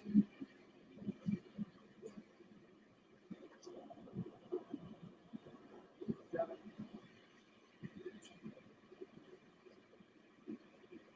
8.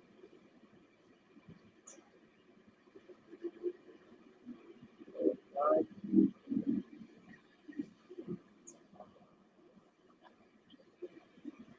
90.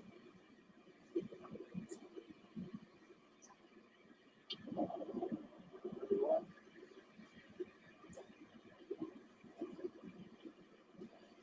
2.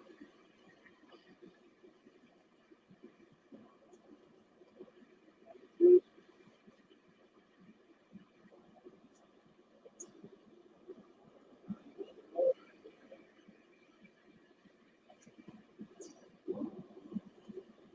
5.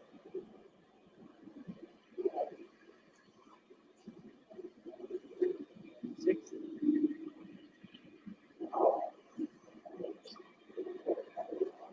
7.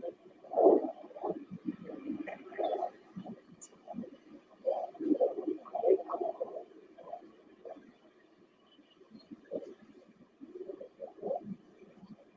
9.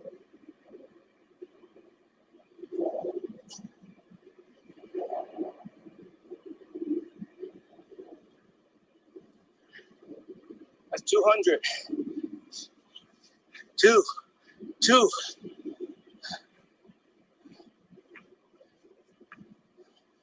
That'd be 10. 40 more.